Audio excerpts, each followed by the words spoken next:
The story begins with a young girl named Edith Riegelhoff walking down the corridor of the registry office to the altar, where her beloved is waiting for her.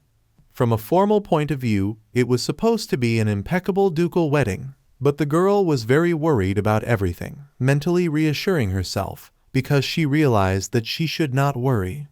Walking down the corridor, young Edith saw that the looks of the guests attending the ceremony clearly betrayed disgust, contempt, and superiority toward her. But there were also those who looked at her with an insatiable gaze that was full of lust and incredible desire. As she approached her beloved, Edith thought that in this whole story of a seemingly ordinary wedding, no joy or happiness could be found, no matter how hard you tried. And so, the couple approached the altar, where the priest stood and solemnly began the wedding ceremony. At the same moment, Edith mentally asked the priest for forgiveness because she realized that none of his wishes would come true, and at the same time, the priest read a prayer asking for a blessing for the beautiful man and woman. Finally, the girl mentally told herself that today she was marrying a man who despised her and would eventually cut her throat. Yet she realized that, as before, misfortune would certainly find a helpless person like her. Further, the events of the work go back in time, where a girl who was climbing the stairs was stopped by a guy who ordered her to give him money, which surprised her, after which she asked him if he was gambling again. This answer made him angry, and he asked her if she had forgotten who had kept her alive, and she replied by saying that it was a long time ago, which made him even angrier. In the course of the dialogue, the girl found herself on the edge of the stairs, while the guy still continued to press her and demand money from her, and finally the girl asked him if he remembered how much money he had borrowed from her, and then added whether he could return it. These words finally made the guy angry, after which he approached the girl and, calling her a not very censorious name, pushed her down the stairs. After the senseless death, which marked the end of the girl's unhappy day, she was reborn in the body of Edith Riegelhoff, and after a while, when she went to the mirror and saw the new herself, the girl was very surprised because she did not understand who she saw. At the same moment, she fell to her knees with despair in her chest and asked herself a silent question, whether this was the transmigration of souls. A few seconds later, the girl heard a knock on the door. As it turned out, it was the maid who came to ask her mistress Edith if she had forgotten what day it was. Hearing her new name, the girl was surprised because she realized that she was in a novel called To Give Up the Obsession, which she had read last night. Suddenly, she remembered Liz Sinclair, the illegitimate daughter of a count, who was a bright and innocent girl and as beautiful as the goddess of spring. As it turned out, because of her origin, the girl was attacked by the Count's family and lived a very unhappy childhood, after which she came to the attention of the Ludwig couple and then went with them to live in the duchy. However, when she arrived there, she met only fierce competition, without any concessions for winning her heart, and this is where the obsession that is indicated in the title of the work begins. As it turned out, Edith Riegelhoff's role was that of a simple, greedy, stupid thief who was blinded by love and tainted by jealousy. She was the one who was constantly arranging all kinds of sabotage to harm Liz, because Edith was the thief whose shenanigans on Liz's flower path were easily solved. Meanwhile, the newly minted Edith sat in a chair and waited for the maids to make her up, while thinking about the Edith of the novel, blinded by jealousy and doing everything possible to kill Liz, especially since Edith did not care about money, because she grew up in the family of a count who was a very caring father. A few minutes later, the maid turned her mistress to the mirror and told her that everything was ready. Meanwhile, Edith, seeing herself, was pleasantly surprised by the maid's work. At the same time, the maid told her mistress that the gentleman was probably waiting for her, and she turned around and thanked the maid for everything. Immediately, Edith got up from her chair and ran to the door, while the maid was deeply surprised and impressed to hear her mistress say thank you. As she ran down the corridor, she thought that all she had to do was to correct Edith's mistakes, especially since she remembered the story very well, and therefore it should not be too difficult for her. In the end, she smiled and told herself that this time she would be able to get the family's love for free if she behaved very, very well. At the same moment, the girl finally reached her father's room, and then, opening the door, she bade her father good morning with a generous smile, but it did not take long for her expectations to be dashed. The father, who saw his daughter and heard her say good morning, became angry and asked her if she thought it was too late to call it morning, and then he called her slow. The girl was very upset by these words, and her father asked her why she was coming here so late, and then ordered her to close the door on the other side, and suddenly she was surprised to find that she had received a notification. It said that she was Edith Regelhoff, number 13, and that the identity check had been completed. At the same moment, she received another notification stating that the synchronization of information from her memory was being started, after which she went to a portal. At the same moment, the girl saw a scene of Edith kneeling on the ground, asking her father for forgiveness, saying that she was wrong and would not make such mistakes again. Meanwhile, the girl looked at Edith and did not understand what she was, because as it turned out, the arrogant and insolent thief was only an image. In fact, she was bullied and treated as an inferior, once even locked in the basement, and she asked to be let out because she understood. One day, her brother came to her and said that she had to pay for being fed and raised, and Edith was very surprised and scared. In the end, for everyone, she was just a walking advertisement for her family, which was decorated with various luxurious dresses and very expensive jewelry. But when she was at home, she became a punching bag. She was even humiliated by the servants. After all, she was Count Regelhoff's most expensive doll. Suddenly, the girl came up to the beaten and tortured Edith, after which Edith asked her how she felt about what she had seen, and then asked the next question, in which she asked the girl if she could cope with it, a question that frightened the young girl. At the same moment, the father turned to Edith rudely and slammed the table and began to yell at her, after which he added that she had been out of her mind since the morning. Finally, after calming down a bit, the man told her that they had no room for error today because they could not let the people of the Ludwig family notice even one small flaw. The girl had mixed emotions as she did not know what to do next, until suddenly the man asked her if she remembered the contents of the contract, and then he emphasized that she should bring 3 maids with her, after which they could move on to the next step. In the end, Edith had no choice but to agree with her father's words, and she wondered why her family was the same as in her previous life. After a while, the girl and the count, accompanied by the butler, stood outside, while she thought that she should review the information again because the current Duke Ludwig and Count Regelhoff had been rivals since early childhood. As it turned out at the time, the power of the two families was very close to being equal, but the Ludwig family had made a great contribution to the war and was thus awarded the title of Duke. However, Count Regelhoff believed that the ducal title had been brazenly stolen from under his family's nose, and that is why he married his daughter Edith in order to use her to find information that could destroy the duchy. Eventually, thinking about all this made her very sad, and she began to calm herself down because so far everything was fine, but Edith realized that she needed to turn it into an opportunity. As it turned out, the girl was able to find ways to survive in unfavorable situations, and therefore she understood the fact that if she did not behave like Edith in the original work, then she would definitely be able to survive somehow. However, the girl realized that in almost all novels in which the heroine is transformed into a thief, there is some kind of crisis at the very beginning, and so she decided that today she needed to behave differently from Edith in the original story. Arriving at the place, the girl saw an incredibly beautiful and large mansion, so she was amazed at the grandeur of this building. At the same moment, she thought that perhaps because of this, Count Regelhoff was so uneasy with the Ludwigs, and meanwhile, the father was talking to his son, after which the young man said that the estate was as magnificent as ever, to which his father said that he did not see the point in this blatant luxury because it was completely empty inside.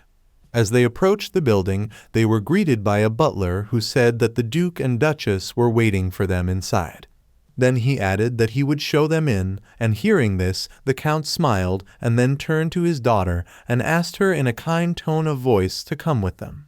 At the same moment, the Count held out his hand to her, and Edith was embarrassed, for she was surprised at how quickly the Count's attitude toward her had changed.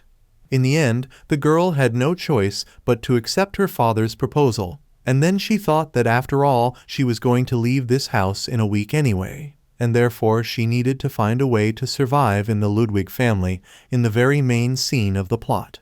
A few seconds later, the butler brought Count Regelhoff and his family into the hall where the Duke and Duchess were sitting and then introduced the Count's family to them. Meanwhile, Edith was pleasantly surprised to see all this because she realized that at last she was able to see with her own eyes the characters whose appearance she could only imagine from reading the description in the book. After that, she wondered if these were the same Duke Axel Ludwig and Duchess Jocelyn Ludwig. And meanwhile, the Duchess, smiling sweetly, thanked the Regelhoff family for coming all this way and then emphasized that the table would soon be ready for them to eat. Finally, Edith looked at the young man named Cliff, who was the main character in the story, and at that moment she realized that he was incredibly handsome, and she noticed that his eyes were golden, as if they were about to melt. Then her eyes fell on Liz Sinclair, and Edith said to herself that she really looked like a spring goddess because she looked beautiful. Then Edith looked at the man sitting next to Liz and realized that he was most likely her future husband. Looking at him, the girl literally drooled over his beauty. At the same moment, she asked herself if she had fallen in love with him, and then told herself that now she understood why Edith had held on to him so tightly. Eventually, she began to describe him in her mind, noting his straight and sharp nose and his jawline, which created a haughty image, and then she looked down and noticed his broad chest, thin waist and hips, and wondered how a man could be so beautiful. At the same moment, Edith realized that she did not look very good, and then decided that it was time to pull herself together and stop looking at the man so closely, because he would not look at her anyway. A few seconds later, the meal began. The young girl was savoring the dishes brought by the waiters, however. Her father began a speech and said that his father's heart would not calm down, after which he asked the Duke couple how he could send his daughter away like this, and at that moment Edith realized that it had finally begun. Suddenly, the Count put his hand on his daughter's shoulder and said that he would like her to take some servants with her, because he thought his daughter Edith would be more comfortable with those who had been taking care of her for a long time. At this, Duchess Jocelyn smiled awkwardly and said that their maids were second to none. In fact, they were second to none. At the same time, Count Regelhoff asked if Duchess Ludwig had brought any maids with her when she married. After these words, the room fell into an oppressive silence, as none of the people present knew how to react. At the same moment, Edith realized that Count Regelhoff's request was one that could not be refused, no matter how much she wanted to, but she mentally asked the Duchess not to worry too much about it. In the end, the girl smiled and told her father that she would be fine, and then turned to the Duke and asked him to forget about this request, and then added that she was getting married when she was very young, and therefore her father was very worried about it, which surprised Count Regelhoff. After a while, when the Regelhoff family was gathered in their carriage, the Count began to shout at his daughter, saying that she was crazy because she had not only failed to help him, but had become the greatest obstacle.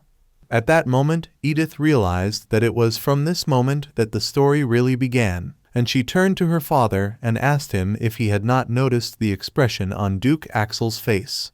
She went on to tell her father that he had asked for it too obviously, thus making her tense, and then Edith added that it was obvious to everyone why the Count had asked for the maids, and finally she asked her father if this marriage was not supposed to dispel their doubts.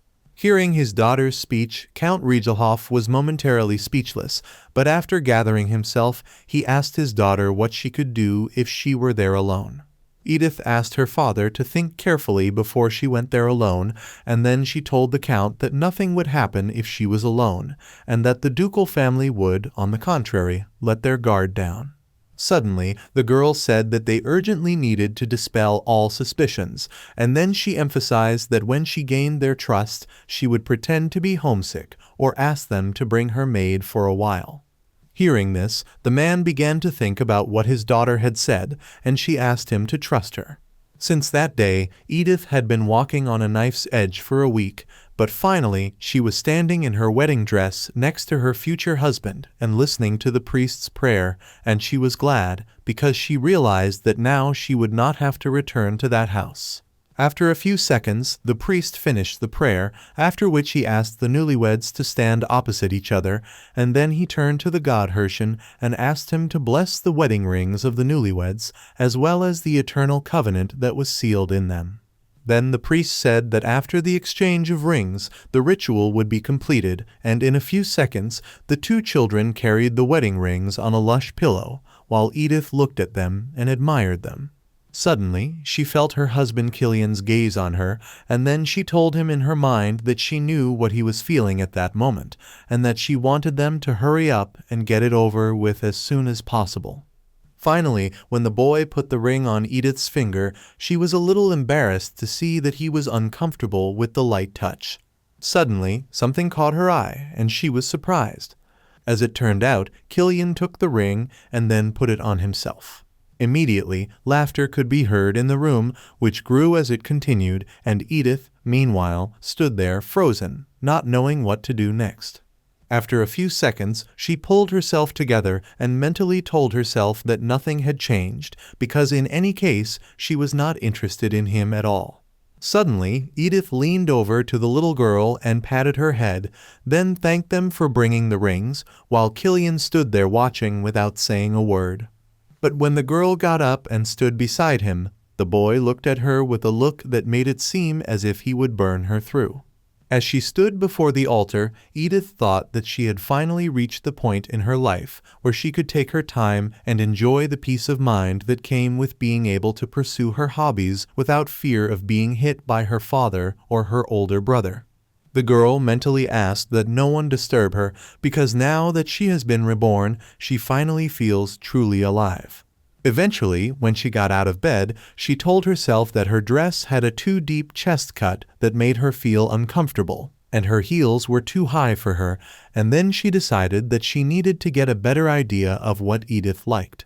Suddenly, someone knocked on the door of her room, and Edith allowed him to enter, but when she heard who was speaking to her, she was a little surprised.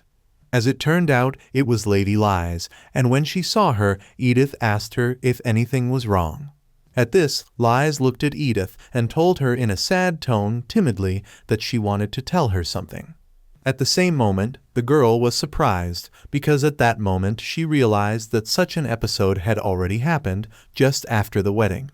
As it turned out, in that episode, Lize visits Edith, after which she wants to apologize for Killian's rude behavior. But the young beauty's apology, on the contrary, made Edith even angrier.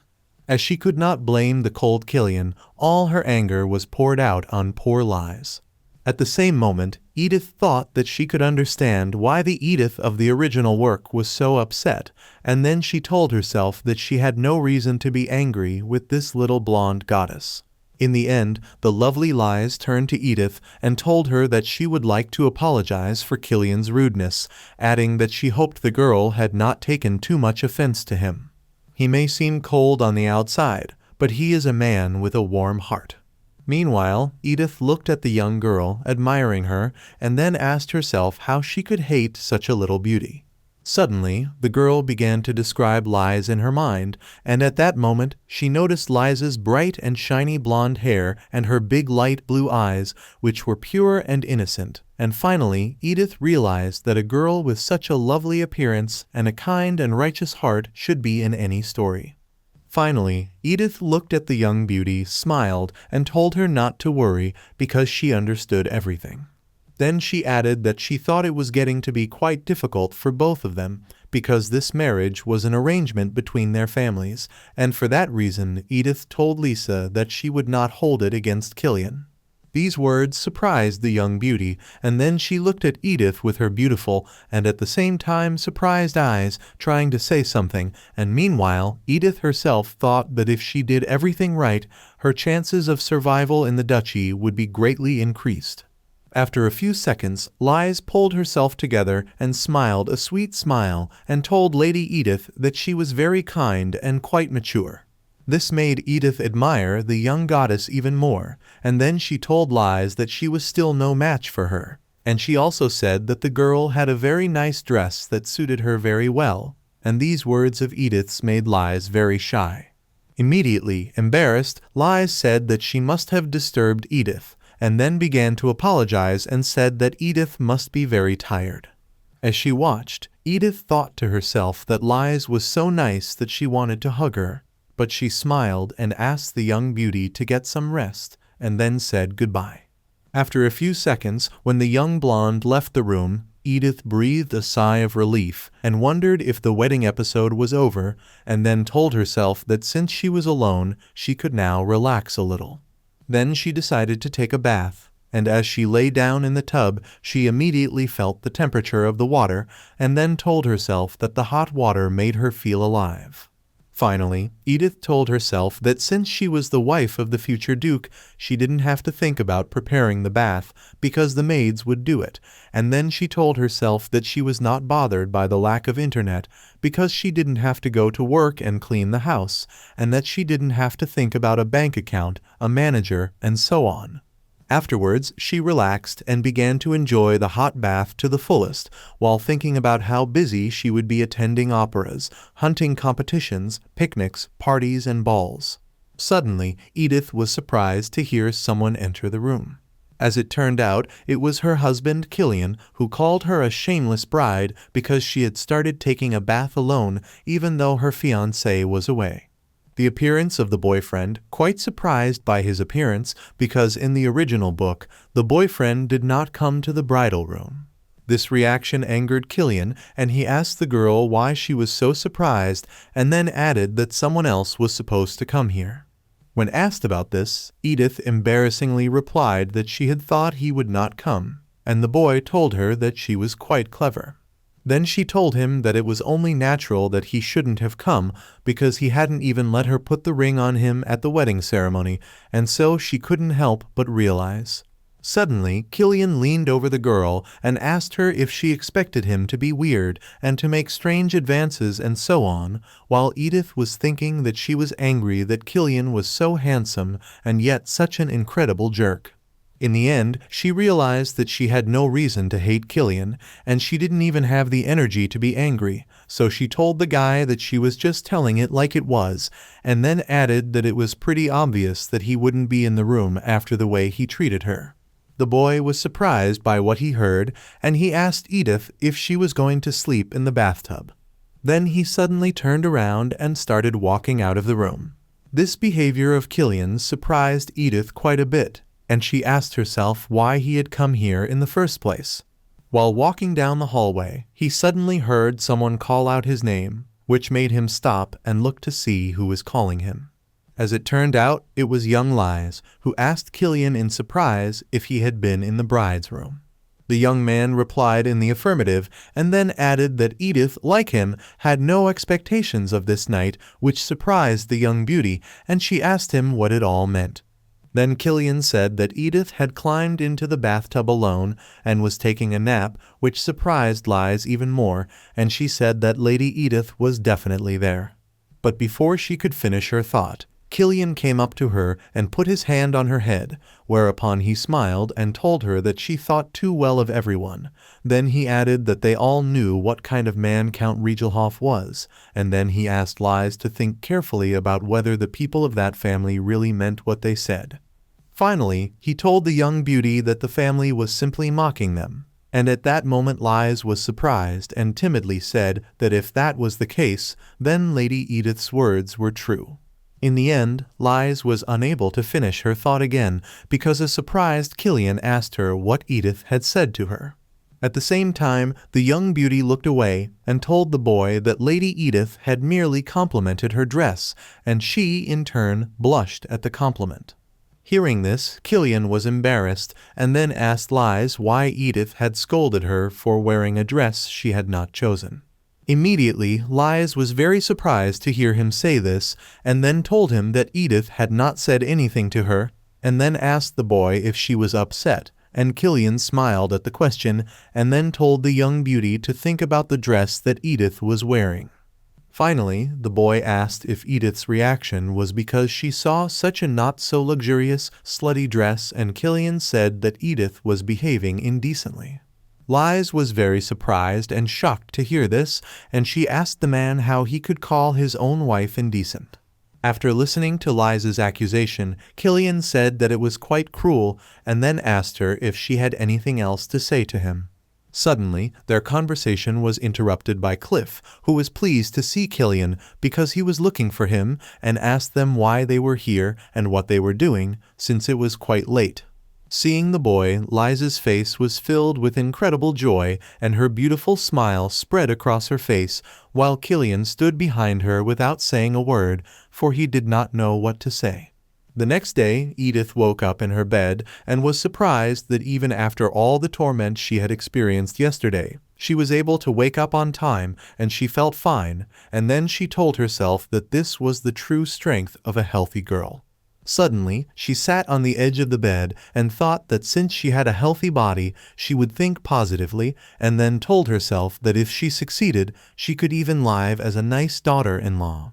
Eventually, she got out of bed and went to the window, and then told herself that Killian was a minor character who appeared to be head over heels in love with Lies, at which point Edith wondered if the boy's parents could be different from him.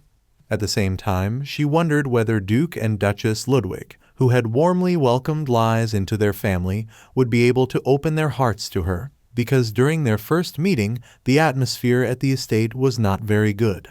After thinking about this, Edith smiled and then told herself that she should greet them first. After a while, the girl thought that one of the main rules for survival in a novel about being reborn as a villainess is, of course, to gain the trust of both the main and secondary characters in the novel. After that, she told herself that if she really wanted to survive in the family of the Dukes Ludwig, the opinion of the Duke and Duchess was much more important than Killian's own. Suddenly, she realized that what she wanted most was to enjoy delicious meals and a quiet life in some corner of the estate. At the same time, Edith told herself that in order to make her wish come true, she would have to win the trust of the Ludwigs, especially since no mother-in-law would hate her daughter-in-law who came to say hello the very next morning, the day after the wedding. Suddenly, she saw a bell that was attached to the wall, and then she went to it and curiously took its string, and then she said to herself that this was the same bell with a string that she had read about only in books, and then she thought that with the help of the maids, it would not be difficult for her to transform into a real daughter-in-law.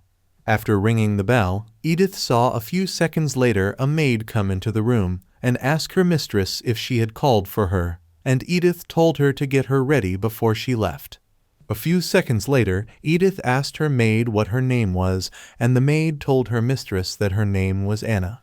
At the same moment, Edith asked Anna if all the clothes she had brought with her from the previous estate were lavish and vulgar, and the maid answered her mistress in the affirmative without hesitation. At the same time, the girl thought that if she wore something like that, she would hardly be welcome, and Edith was very ashamed of it. After these thoughts, she turned to the maid and asked her to go to the workshop to ask the masters to alter the dress so that her breasts were covered, and also to ask them to get rid of the ugly jewelry, and of course the maid had no choice but to agree to her mistress's request. However, Edith was surprised by the maid's actions, and she thought that the maid had gone to do everything she had told her without any order from her, and she said to herself that, as she had thought, the maids at Regelhof were rather strange. At the same time, she took another dress and said to herself that all the other dresses would have to be altered as well. Suddenly, she looked at the bed and remembered that the previous night was the wedding night, and then she wondered if she should make some bloodstains on the bed. But Edith immediately dismissed those thoughts, knowing that if she did it herself, Killian would not be happy about it. Just as in the original work, Killian was ready to devote himself completely to Lies. After these thoughts, Edith smiled and said to herself that the virgin beauty was very beautiful, and then asked herself if it would be too much to impose her sympathy on a minor character. Suddenly, she wondered why Killian had come to see her yesterday, and then asked herself if he had just wanted to quarrel, but she sighed because it was very pleasant for her to look at his beautiful face twice a day. At the same moment, Edith was approached by a maid who interrupted her mistress's thought session, and then she told her that everything was ready, to which Edith was surprised because she did not think that it would happen so quickly. Realizing what had just happened, she told herself that she must have gone mad, because she had decided earlier that she would not be interested in Killian, and now, for some reason, she began to think about him. A short time later, Edith came to the Duke's room, and with a sweet smile told them that she had come to say hello, and asked them if they had slept well that night. Meanwhile, Axel and Jocelyn Ludwig admired their new daughter-in-law. Suddenly, the Duchess turned to Edith and told her that she must have been quite tired last night, but in spite of this, she had come to them this morning to greet them, and then told her daughter-in-law that she was worried about her being too nervous, to which she said that she was fine. At the same moment, she sat down on the sofa and smiled as she saw a cup of tea on the table, and she thought that it was meant for her, but she also thought that the Dukes had probably already been told that Killian had not slept with her. When Edith took the cup of tea in her hands, she was approached by Duke Axel, who told her that he knew Count Regelhoff had raised her as his favorite daughter. Then he asked her if she knew anything about running a household as a mistress of an aristocrat. Hearing this question, the girl was not confused. Moreover, she was happy because she had all of Edith's memories, and then she told the Duke that she knew how to handle the budget, manage and work with documents. She went on to say that perhaps in the duchy they did things differently, but she added that if she was taught, she would quickly learn everything, while the Duke looked at her carefully and listened to everything she said. Afterwards, he told Edith that it seemed that Count Regelhoff had taught her how to do things properly, and that this answer made her stupefied. However, she thought that, as she had thought, she would not be treated with much favor, but she was surprised by the fact that the Duke spoke to her very boldly, as if she were some kind of thief who had come to steal documents. In the end, Edith turned to the Duke and said that if she did not deserve his trust, then he should teach her something else, especially since she would try her best. However, she was addressed by Duchess Jocelyn, who said that Count Regelhoff had taught her very well, and then told her that she would be able to help her in 2 weeks, and then added that if she needed anything, she should not hesitate to ask now. At this, Edith thanked him and asked the Duchess if she could send a person to see her, who could familiarize her with the estate, at which the Duchess was surprised and then spoke for Killian. However, she immediately realized her mistake and then said that she would find a good guide for Edith, while she was thinking about what the Duchess wanted from a person who had not even spent the night in the bridal chamber on her wedding night. After the Duchess finished, Edith said she had to go, and then she got up and went out into the corridor, and at that moment she breathed a sigh of relief, because during the conversation with the Duchess and her husband, she had been so breathless that she almost died there.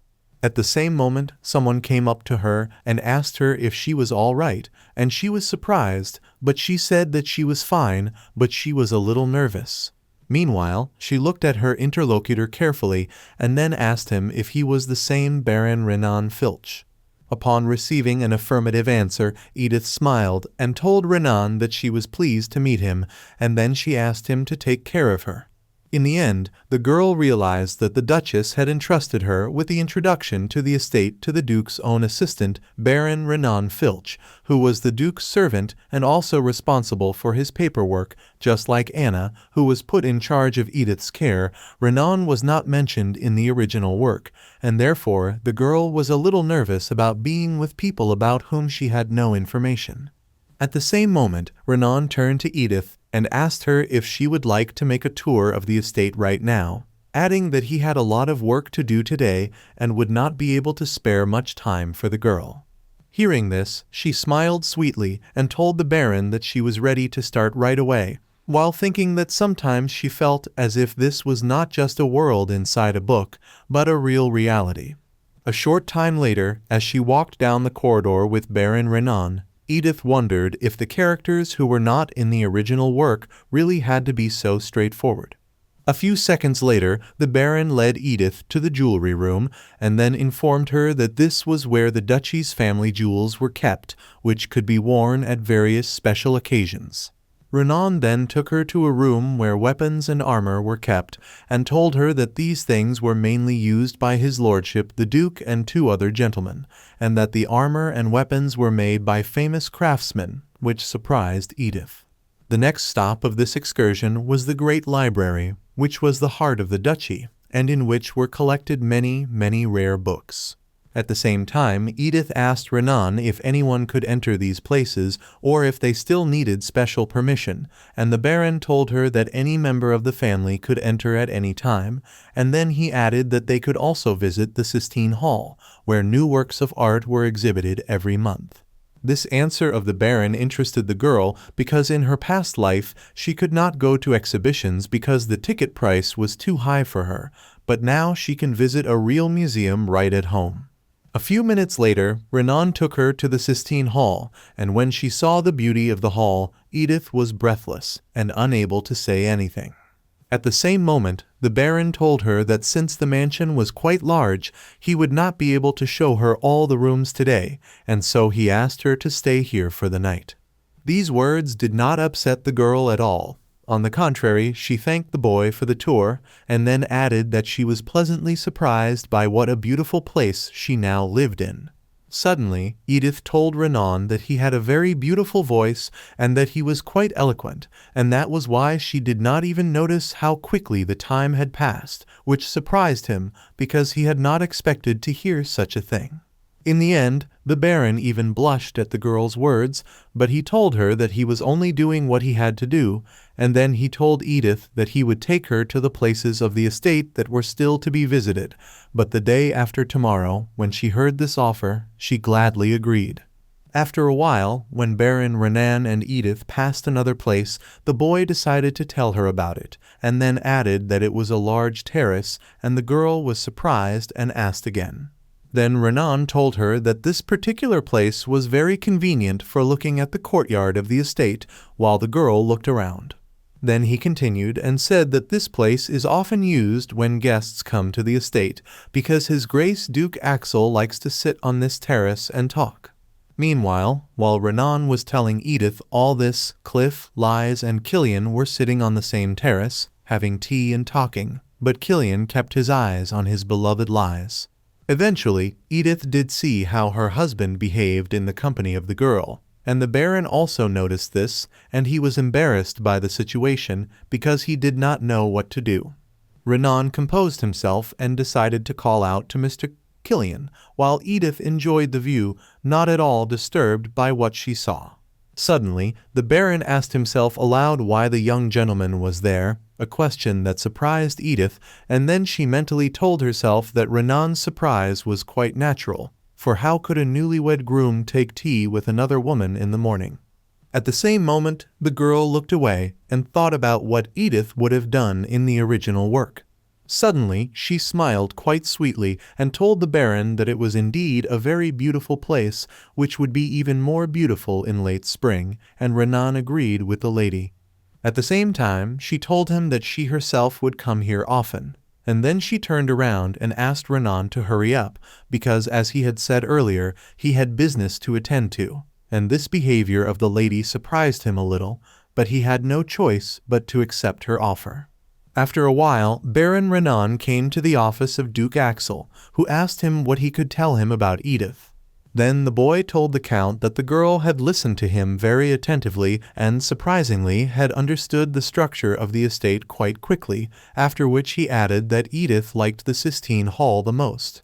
The Duke listened attentively to the Baron and then asked him if he had noticed anything strange about her. Renan replied that he had not noticed anything strange about her, and then he told the Duke that, despite all sorts of rumors, Edith had shown herself to be quite worthy. Suddenly, the Baron told Duke Axel that there had been an unfortunate incident when he and Edith were walking across the large terrace, and that they had come across Lady Lies drinking tea in the company of 2 young gentlemen. Hearing this, the Duke was not very pleased, and he told his Baron that he had asked him not to give any reason for complaint, especially since the Duke did not want Edith to see her fiancé flirting with another woman the morning after his own wedding. In the end, Duke Axel recalled explaining to his son that he had to be patient at least until the end of the year so that Count Regelhoff would not take Archduke Langston's side, after which his son told him that he would be Edith's husband in name only and nothing more. At the same moment, Renan told his Duke that Mrs. Edith did not even pay attention to such bold actions of Killian, and Axel was incredibly surprised to hear this. At the same time, the Baron told the Duke that he did not know what the girl was thinking. But instead of making a scandal, she simply left, pretending that she had not seen anything. Hearing this, Duke Axel thought about it, and then said aloud that Edith Regelhoff was a rather unusual girl. In the meantime, Edith was eating breakfast, when her maid Anna came up to her and told her mistress that if she finished eating, she would clean up after her, and Edith thanked her maid. But she was still a little uncomfortable, and then she wondered if she was uncomfortable because she had tried to eat only at home, and so it was not strange for her to sit there and not help. Suddenly, she turned to Anna and told her that she had done a good job today, and then Edith told her to go and eat her lunch, and that if she needed anything, she would call her. The maid was stunned to hear this, for she had never heard such a thing from a member of a noble family before. Anna bowed and thanked her mistress, but Edith fainted a little, for she realized that her words might arouse suspicion. After that, she breathed a sigh of relief, for she thought she had made a good impression on Duke and Duchess Ludwig, and so now she could breathe a little, for now she had only to decide how to treat Lies. In the end, Edith understood the fact that Lies Sinclair was destined to become the main character of this world, but she also knew that Liza's life was not very easy until she came to the Ludwig family. In the end, the Sinclair siblings constantly bullied Liz, who was an illegitimate child, and the girl's home became a prison where she was constantly oppressed. The young beauty had helped Duchess Ludwig not to fall off her horse and had attracted the woman's attention, but when the Duke and Duchess learned of the cruel treatment of this good-natured girl, they were very angry. After that, the ducal family decided to buy the custody of Lies for a huge sum of money from the Sinclair family. However, the Sinclair family, who hastily relinquished their parental rights to Lies, lost the opportunity to become related to the duchy, and after a while they became very poor and regretted their decision. In the end, by the end of the work, there was not a single positive character with a bad ending, except, of course, Edith Regelhoff.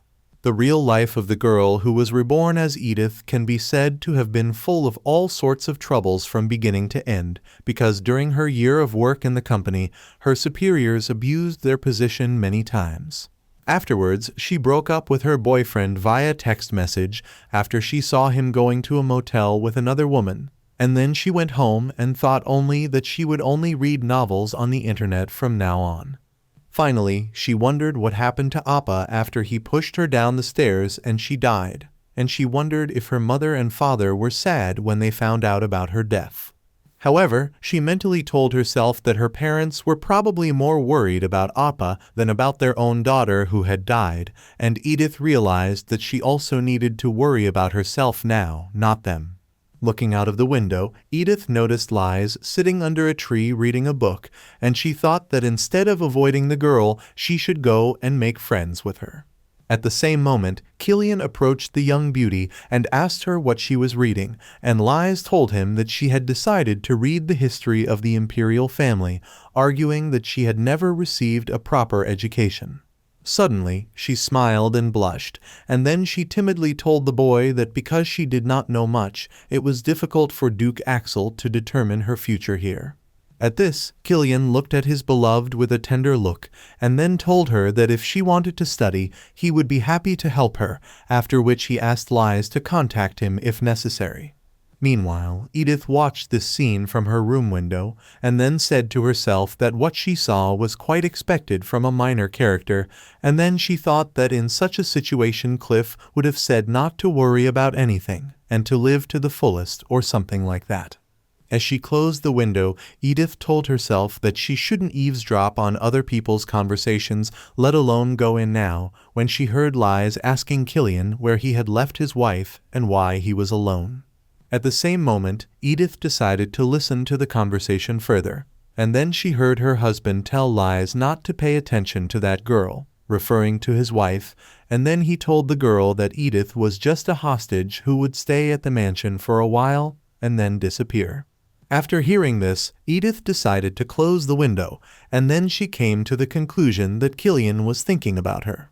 Meanwhile, in another county, an outraged Layla Sinclair, who was the youngest daughter of Earl Sinclair, was going crazy. At the same moment, Damien Sinclair, Layla's brother, appeared in the room and asked his sister what had happened, to which she told him that Edith Riegelhoff had married Killian Ludwig, and the boy smiled, because now he understood why his sister was so angry. In anger, Layla bit her nails and asked her brother why Killian chose Edith, after which Damien told her that the Ludwig dukes probably had a hobby of collecting useless women. At the same moment, Layla noticed how calmly her brother reacted to this, and she indignantly asked him if he was having fun, and he told her that he saw no reason to be upset. Hearing her brother's words, she calmed down a bit and then asked him if he knew anything. Eventually, watching Damien stand there with a smug face, Layla crossed her arms over her chest and told her brother to get on with it so as not to waste her precious time. At this, the boy smiled and then told his sister that she was still as temperamental as ever, and then he asked her why Edith and Killian were getting married and what would be the benefit to the two families who had married their children. At the same moment, Damien answered his own question, saying that Count Riegelhoff had the right to distribute the iron ore produced in the southern mines, and thus he had the raw materials to make weapons. When Layla heard this, she asked her brother why it was so important and what it had to do with weapons. He did not expect this answer from his sister, and therefore, when he heard this, he laughed a lot and then asked Layla if she understood how power was divided now. He then added that power is now divided between Archduke Langston, who dreams of becoming emperor, and the imperial faction that now supports the young emperor, and Damien emphasized that it would be very dangerous if the Archduke's side could produce weapons. Finally, he added that the Duchy of Ludwig, which was a member of the emperor's faction, had to leash Count Riegelhoff so that he would not, in turn, side with Langston. When Layla heard her brother's answer, she became even more enraged and then told her brother that he had to explain to her why the marriage was necessary, and finally she asked him if he was mocking her. Damien told his sister that everyone already knew about it, and then told her that this was where the fun began. At the same moment, the boy looked at his sister with a sly look, and then asked her if Count Riegelhoff was really on a leash. Afterwards, Damien told his sister that one day, when he was walking down the hall, he came across Count Riegelhoff, who was scolding his daughter for not following his instructions. Listening to all the mud the Count was throwing at his daughter, the boy realized that the image of Edith Riegelhoff as an arrogant thief was a complete fiction. When Layla heard this information from her brother, she told him that this could not be true, and he told her that it was not easy to believe, but that it was true, as he had said. After that, Damien said that now they just had to watch how things developed, and then added that if they disclosed this information to everyone at the right time, then the Riegelhoff would be doomed. Meanwhile, at the Ludwig family estate, Baron Renan was giving Edith a tour, showing her another exit to a large terrace, after which the surprised girl told him that she had seen the estate a little bit, but it still took her a week to get around it completely.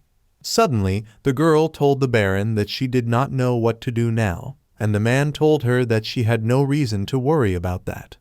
He then told Edith that Duchess Jocelyn had asked him to tell her that she had a request for the girl, and when Edith heard this, she literally blossomed and her eyes shone with happiness, and then she asked Renan if the Duchess had really said that.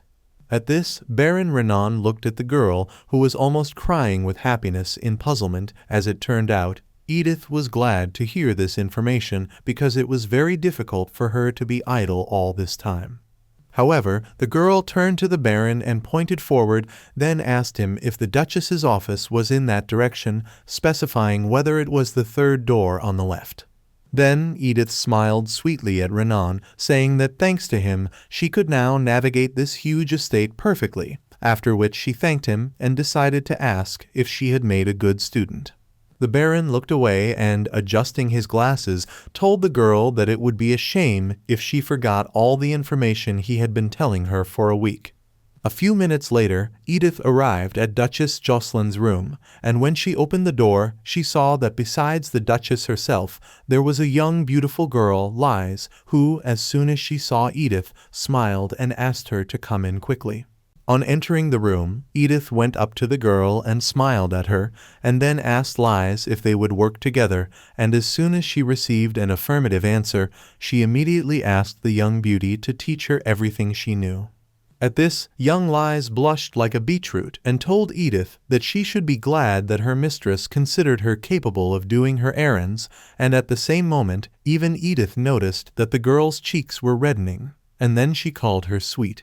Meanwhile, Duchess Jocelyn was watching the conversation between the two young girls, after which she told them in a happy tone that she was glad they got along well, at which Edith blushed and then began to apologize for not greeting her when she entered.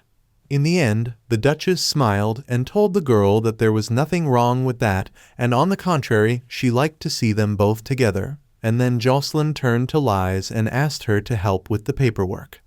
Within minutes, Liz was fulfilling her Duchess's request, and she was not doing it alone, as she had a new assistant who was studying the documents with great enthusiasm and fervor. While the girls were doing their work, Duchess Jocelyn was nervously pacing the room, and Edith eventually noticed her Duchess's excitement and asked her if she was expecting someone. Suddenly, Liz interrupted the conversation, telling Jocelyn in a happy tone that Mrs. Edith did not know. And then Liz told Edith that the Duchess had recently called for tailors. At this, the girl was surprised, and then she wondered if there was such an episode in the original work. Suddenly, a servant came into the room and informed the Duchess that the tailors from the Rule Workshop had already arrived and were waiting for her in the drawing room, and Jocelyn was very happy to hear this, and then she turned to the girls and asked them to finish their work and go with her to the drawing room. Immediately, Edith humbly agreed to her husband's mother's suggestion, thinking at the same time that she might remember the scene when she was in the book. A few minutes later, the Duchess was sitting on the couch, looking through the catalogue that the craftsmen had brought with them, thinking that the older she got, the more often she chose designs of this kind. Along with Duchess Jocelyn, the catalogue was also viewed by young Liz and Edith, who at that moment finally remembered the scene from the book. Suddenly, the woman turned to the girls, then smiled and asked them to help her choose a design. Hearing this request, Edith was a little worried because she did not understand why they were asked to do this, and then she told herself that Liz's choice would probably please the Duchess the most. Meanwhile, Liz broke into a smile at what she had heard and asked the Duchess if they could really do this. In the end, Edith calmed herself down because she realized that the outcome of this choice was already decided, because even if we forget that Liz was the main character of the work, she could understand the Duchess's tastes anyway, since she had lived in her estate for 5 years. Suddenly, Liz exclaimed that she was ready with her choice, which confused Edith, who was still thinking about the outfit. At the same time, the young Liz pointed to a picture of a dress and told the Duchess that she thought this silk dress would perfectly emphasize her femininity and beauty. The dressmaker told her that her choice was quite excellent, adding that this particular dress was of the latest design and made of the highest quality silk. Looking at this, Edith was worried, for she realized that Liz had chosen the best dress of all. Then she thought that since Duchess Jocelyn had a fair skin tone, this dress would suit her, especially since the blue color emphasized the Duchess's amber eyes quite nicely. Immediately, Jocelyn turned to the brooding Edith and asked her if she liked everything about the options. The young woman hesitantly said that it was difficult for her to choose because the dress Liz had chosen was quite beautiful in her opinion, but she showed the Duchess her choice and then added that if she wanted something new, this dress would be just right. Taking the catalog in her hands, Jocelyn looked at the option that Edith offered her and was shocked. Meanwhile, the joyful Edith told her Duchess that she thought this style would suit a woman on those days when she wanted to change her mood a little. Jocelyn told the girl that she had a very sharp eye, for she thought few people would be able to appreciate the combination of such colors. The girl did not say anything to the Duchess, but instead thought that from the point of view of a 21st century person, the design would have been perfect for the Duchess. Eventually, the Duchess thought about the choice and then asked the girls if it would be too flashy for her, which did not surprise Edith as she had expected such a response. However, the girl realized that the older a person is, the more luxuriously they should dress to look as good as possible. And in the end, Edith told herself that she was not thinking about winning this confrontation with lies, but instead was simply saving up her strength to defeat the main character of the novel one day. Suddenly, Edith began to praise the Duchess in every possible way, emphasizing that she would be a perfect match for this dress because she had beauty and dignity, and this of course pleased the woman, so she told the girl that this time she would trust her taste, and then she went to the seamstress and ordered 2 dresses. Then she looked at Liz and said that it was her turn to choose a dress for her, which surprised her because she had not expected to hear this. In the end, she was quite uncomfortable with this, and therefore she said that she did not need anything, arguing that she already had quite a few different dresses. But the Duchess was not deterred by the girl's words, for she continued to look through the catalog in search of a dress that would suit Liz, and in a few seconds she found it, and she liked the floral pattern dress, for in her opinion it looked as if it had been made especially for the girl. At the same moment, Edith also made her choice, because she liked the pink dress, but she said that it did not suit everyone, and then she said that since Liz had pale skin and rosy cheeks, this particular dress would suit her quite well. When the Duchess saw the girl's choice, she told her that she had quite excellent taste, and then she asked Edith for her opinion about the White Empire dress, but meanwhile young Liz continued to say that she did not need anything. However, no one paid any attention to the girl's words, and Edith and Jocelyn continued to choose different options, while the seamstress wrote down on a piece of paper the models of dresses that the women liked. A few minutes later, the Duchess turned to the seamstress and informed her that they had decided on 5 dresses, and Edith remarked that it was quite difficult to choose between the models.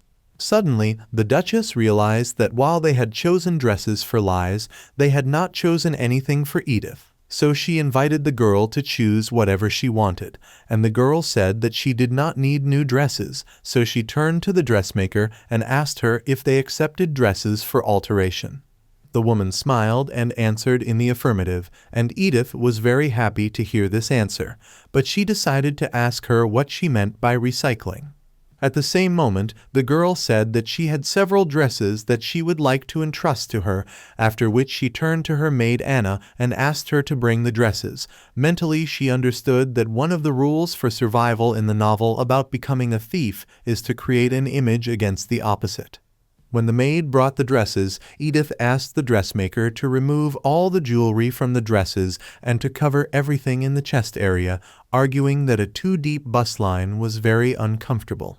Taking the dress in her hands, the dressmaker turned to the girl and told her that it looked as if her taste in clothes had changed a lot, and Edith smiled sincerely and said that it was true. After that, she continued to tell the craftswoman what she wanted her to do, while the Duchess and young Liz watched and wondered. After a while, Edith was walking down the hallway, happy to be done with it, and thinking about how much it would cost to put all the diamond beads on her dress. After that, she told herself that she would continue to develop a close relationship with the Duchess, and so she decided to call her Mommy, until suddenly her thoughts were dispelled. At the same moment, she saw her husband Killian standing outside her room, which surprised her greatly, for she knew that he could not just stand outside her room without any reason. Eventually, Edith decided to ask the man what was wrong, but before she could finish her thought, Killian ordered her to follow him. He went on to tell his wife that Liz wanted to invite her to tea, and that Killian himself was not pleased with this action by his dearly beloved Liz. Edith was surprised to hear this information, and then she wondered if there was an episode in the original novel where Edith was invited to a tea party, but she decided that she would remember it when she came to the tea party. As she followed her husband, she thought that Lies had probably asked him to come to her room. At the same moment, she mentally told herself that Killian looked beautiful even from the back, because she liked the boy's muscular shoulders and narrow waist, and Edith mentally told herself that this was the first time she had ever felt her heart flutter at the sight of a man's body. Suddenly, the boy turned to her, and at the same moment, she looked away and blushed with shame, and she wondered if the boy had noticed her staring at him. Eventually, Killian turned to Edith and told her that he was warning her right off the bat to watch what she said in front of Lies. What he heard threw the girl off her guard as he continued his monologue, saying that Lies was more important to him than his own wife because the young beauty was like a member of his family. After collecting her thoughts, the girl turned to her husband and told him that his words hurt her very much. This surprised Killian because he decided to ask Edith if there was anything that could hurt her, and she told him that she was also a human being, and he asked her if she was sure she was a human being and not a snake. Edith was quite hurt by this, but she told the boy that he was quite polite, and then she asked him if she should speak to Lady Lissa in the manner of the Duke's son. Then she gathered her strength and told Killian that she had a feeling that he wanted to spoil her mood and make her look like a terrible woman, and then she added that unfortunately for him, she was not someone who could be easily pissed off, which surprised the guy. In the end, the girl did not stop and told Killian that hurting her was another matter, and then she proudly walked away from him while the bewildered boy stood and watched. A few minutes later, the beautiful young Lies saw Edith, and she smiled sincerely and invited Edith to join them, and she smiled and thanked her for the invitation. Suddenly, Edith was approached by Cliff, who said that he thought she was getting used to life on the estate, and then he asked her if she was taking on too much work. Finally, he asked her if she and her husband Killian should go on a trip together, and Cliff argued that Edith was recently married. At this, she smiled and said that her husband was quite busy, but she knew that Cliff wanted to send Killian with her so that he could take care of Lies.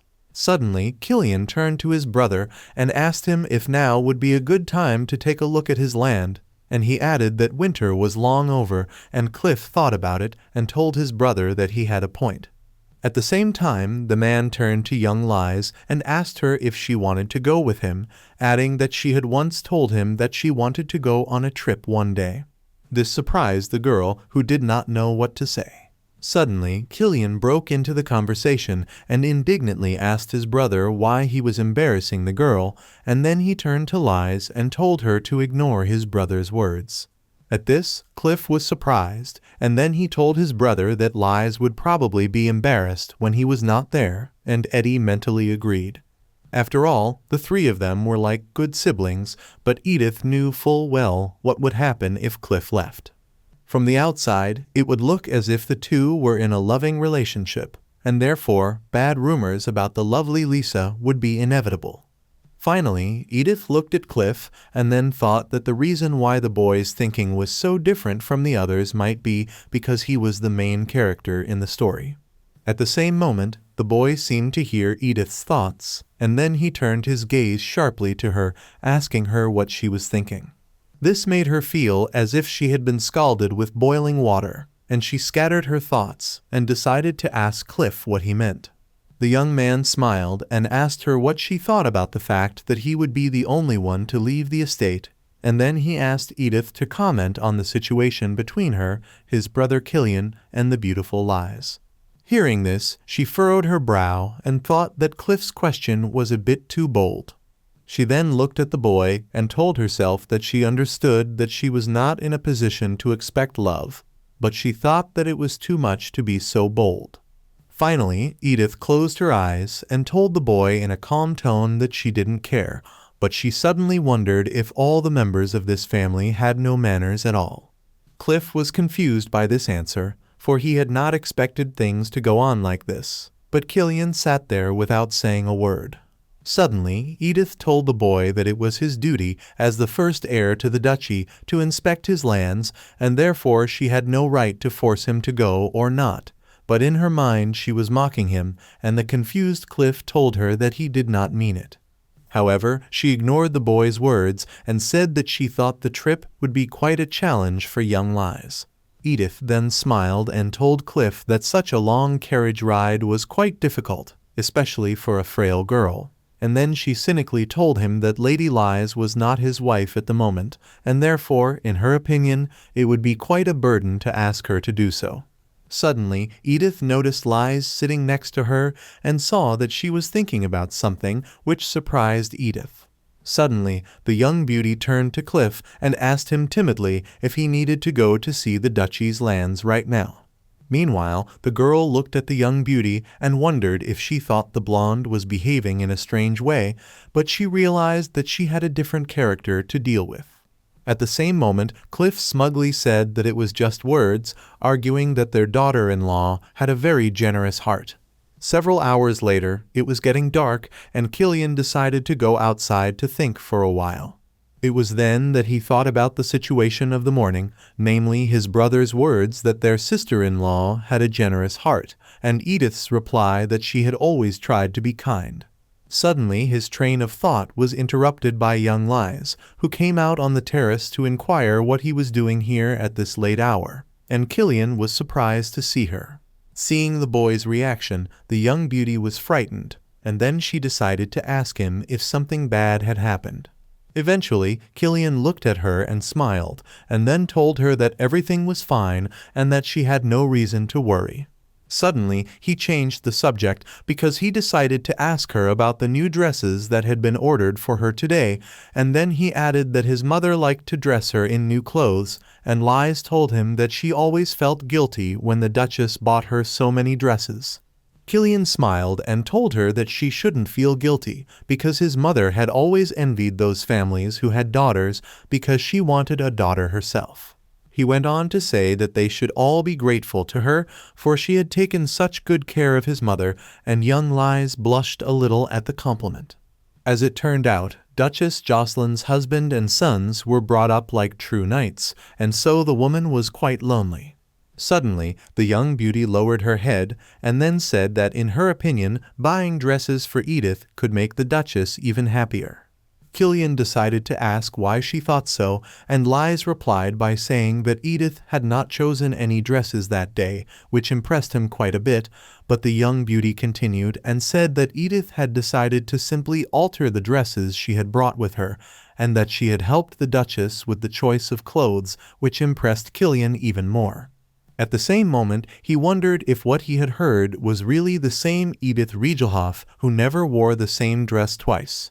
Suddenly, the boy became angry, saying that Edith's behavior could only mean that she was disgusted with buying a dress there, and then he asked Lies if it was okay to buy a dress for his mother and for her there, and upon hearing this, the young beauty was stunned, and then told Killian that Edith really did not mean anything by it.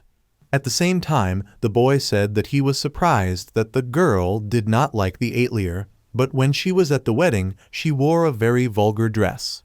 He went on to add that for some reason, suddenly, Edith began to wear only modest clothes, after which Killian said that surprisingly, she did not annoy him much today. In the end, he concluded that when Edith showed her true nature, everything became obvious, for she was a vulgar and nasty girl. Suddenly, before he could prove his point, he began to have a severe headache from all the memories, and Lies also saw that Killian was quite ill, but she did not know what to do next. However, she decided to ask the boy if he still disliked Edith so much, and the boy looked at her and then said in a calm tone that Edith was like a snake. He went on to say that she was now lying on the floor, but that when everyone relaxed their attention, she would show her teeth, which outraged Lies because she could not understand how he could say such a thing. Finally, Killian thought that sooner or later his wife would ask him to find her another Aetlier that could still satisfy her taste and needs, and thus the Ludwig family would have no choice but to agree to her whims in order to preserve their reputation.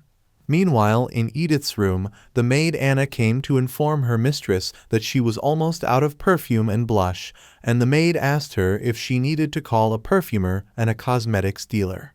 Hearing about the cosmetics, the girl was stunned and then realized that the cosmetics would not be replenished by themselves, and thus she would have to spend her own money to buy them. As it turned out, in the original work, Edith's financial situation was quite unstable, and therefore, in order not to make the mistakes of the original Edith, she decided to save up money to be ready for a situation when it would be useful. The other day she even asked to remove the diamond beads from her dresses when she sent them for recycling, but the beads have not yet been exchanged for money. At the same time, the girl thought that since Edith was an aristocrat, she should buy luxury goods such as perfume and cosmetics. As it turned out, the girl had spent her whole life saving and saving money, and therefore she did not know how to spend it because it was a luxury for her to paint her lips with worn lipstick while hiding in the toilet. Finally, she thought that a possible reason for her actions was that she did not want anyone to know that no one loved her. Then she said to herself that since she had already been reborn as a different person, she wanted to try to enjoy all the pleasures of life in this novel, and so she smilingly asked her maid to call the perfumer. A few minutes later, the various bottles of perfume were on the table in Edith's room.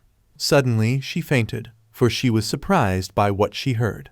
As it turned out, a few minutes earlier, a perfumer had come to her room and smelled a piece of paper with perfume on it and said that it was Ashley's best rose scent. He then added that it was the style that young girls preferred, while Edith and her maid Anna listened attentively to what the man was telling them. Eventually, the perfumer mentioned another perfume that had a refreshing scent of grass with a touch of Ashley, as well as strawberry and vegetal amber. Having said this, the man informed Edith that if she wished, he could reproduce a scent that was almost identical to this one, after which he asked her for a decision, to which she asked how much his analog of the perfume would cost approximately. At the same time, the perfumer told her that one jar of the size that Edith had would cost approximately 90,000 sena, which made the girl fall into a stupor, and she almost fainted. At the same moment, Edith thought that this was approximately 900,000 Korean won, which was more than twice her food expenses for 1 month in her previous life. Meanwhile, the maid Anna saw her mistress' condition but did not know what to do. Finally, the perfumer offered Edith an analog. As it turned out, the most commonly used variety was the titanium rose family, as it was more intense and long-lasting. The man added that this is what first comes to mind when it comes to the scent of roses. And finally, the man stated that the scent of such perfumes is too heavy for young girls. At the same time, Edith thought about her past life and a similar situation from it, and meanwhile, the perfumer told her that in his opinion she should use Ashley because it was the same perfume she used before, or if she did not want to, he would recommend that she take a perfume of the rose varieties Thesis or Nathaniel. Further, the man said that the same volume of this perfume would cost about 200,000 sen. But the fragrance of this perfume would be more luxurious and deeper than that of the Ashley Rose variety, and when she heard this, she was shocked because she did not understand how 100 milliliters of perfume could cost more than 2 million won. However, Edith just smiled and told the perfumer that she would rather keep her favorite version, arguing that a sudden change of perfume would look strange. Suddenly, the maid Anna turned to her mistress and asked her if she would like to mix some Nathaniel roses with Ashley roses, a suggestion that surprised Edith quite a bit. In the end, Anna told her mistress that it might be better for her to do so, because since she was married, it would be nice if her perfume had a deeper scent. Hearing this, the happy perfumer said that this was a good compromise, and then he added that they could even try to meet the price of 130,000 sens for a bottle of the same volume, while Edith almost fainted at the price. But with all her strength and her pretty appearance, she turned to her husband and then, smiling sweetly, asked him if they could not meet the price of 120,000 sens for a bottle. The man was unpleasantly surprised and then said that if so, he would not receive anything for his work, and Edith thought about it, and then she offered the man a compromise of 125,000 sens.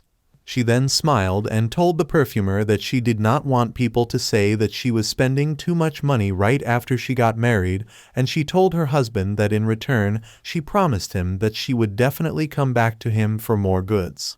In the end, the man did not have many options, and so, with an awkward smile, he said that he would have to give in to her because she was a very frugal daughter-in-law. He went on to say that he would trust the girl and give her a discount, and when he heard this, Edith, who was very happy, began to thank him for his kindness. A few seconds later, when the perfumer left, the maid Anna told her mistress that she would go and report the cosmetics that Edith had bought, to which the girl simply thanked her maid. But at the same time, she was thinking about why there were such prices in this world. In the end, the perfume, blush, and brush alone cost the girl about 1.5 million won. At this thought, the girl almost cried, for she could feel her greedy frog crying somewhere deep inside her. Finally, she caught herself thinking that she would not have been able to buy what she wanted before, because it literally made her hands shake. But Edith was also aware of the fact that even if she had spent much more money, it would not have been considered significant enough, and that others would have thought it ridiculous. She then placed her hands on her hips and asked herself in her mind if she was really so miserable that she could not even use the money she had. Further, she told herself that because in her past life she had suffered from her brother's thefts on an already meager salary, spending money was a kind of sin for her. Suddenly, Edith stretched to relax, and then told herself that she just needed time to get used to spending money on a life of luxury. Then she realized that she had many things to enjoy in this life that no amount of money could buy, and she turned to her maid Anna and told her that she was going to the Sistine Hall for a while. A few minutes later, Edith stood at the door and marveled at the beauty and majesty of all the contents of the room. At that very moment, she felt as if she had rented an entire art museum for herself. As she admired the beauty of the room, she involuntarily asked herself if there was any point in enjoying expensive perfume when you see such luxury. Finally, looking at all the different sculptures, she was delighted, for there were sculptures for every taste, size, and shape. Then Edith noticed the paintings and was even more delighted because she saw that they were painted as if they were real photos and not paintings, and she wondered how the artists had achieved this result. Then Edith turned her gaze to another painting, after which she said to herself that this painting was very similar to Monet's work because the rays of light depicted in the painting looked simply incredible, and she was glad to see such masterpieces live and up close. A few seconds later, she approached a huge painting hanging on the wall, and looking at it, Edith was delighted, because she had never seen such a work, and even in person.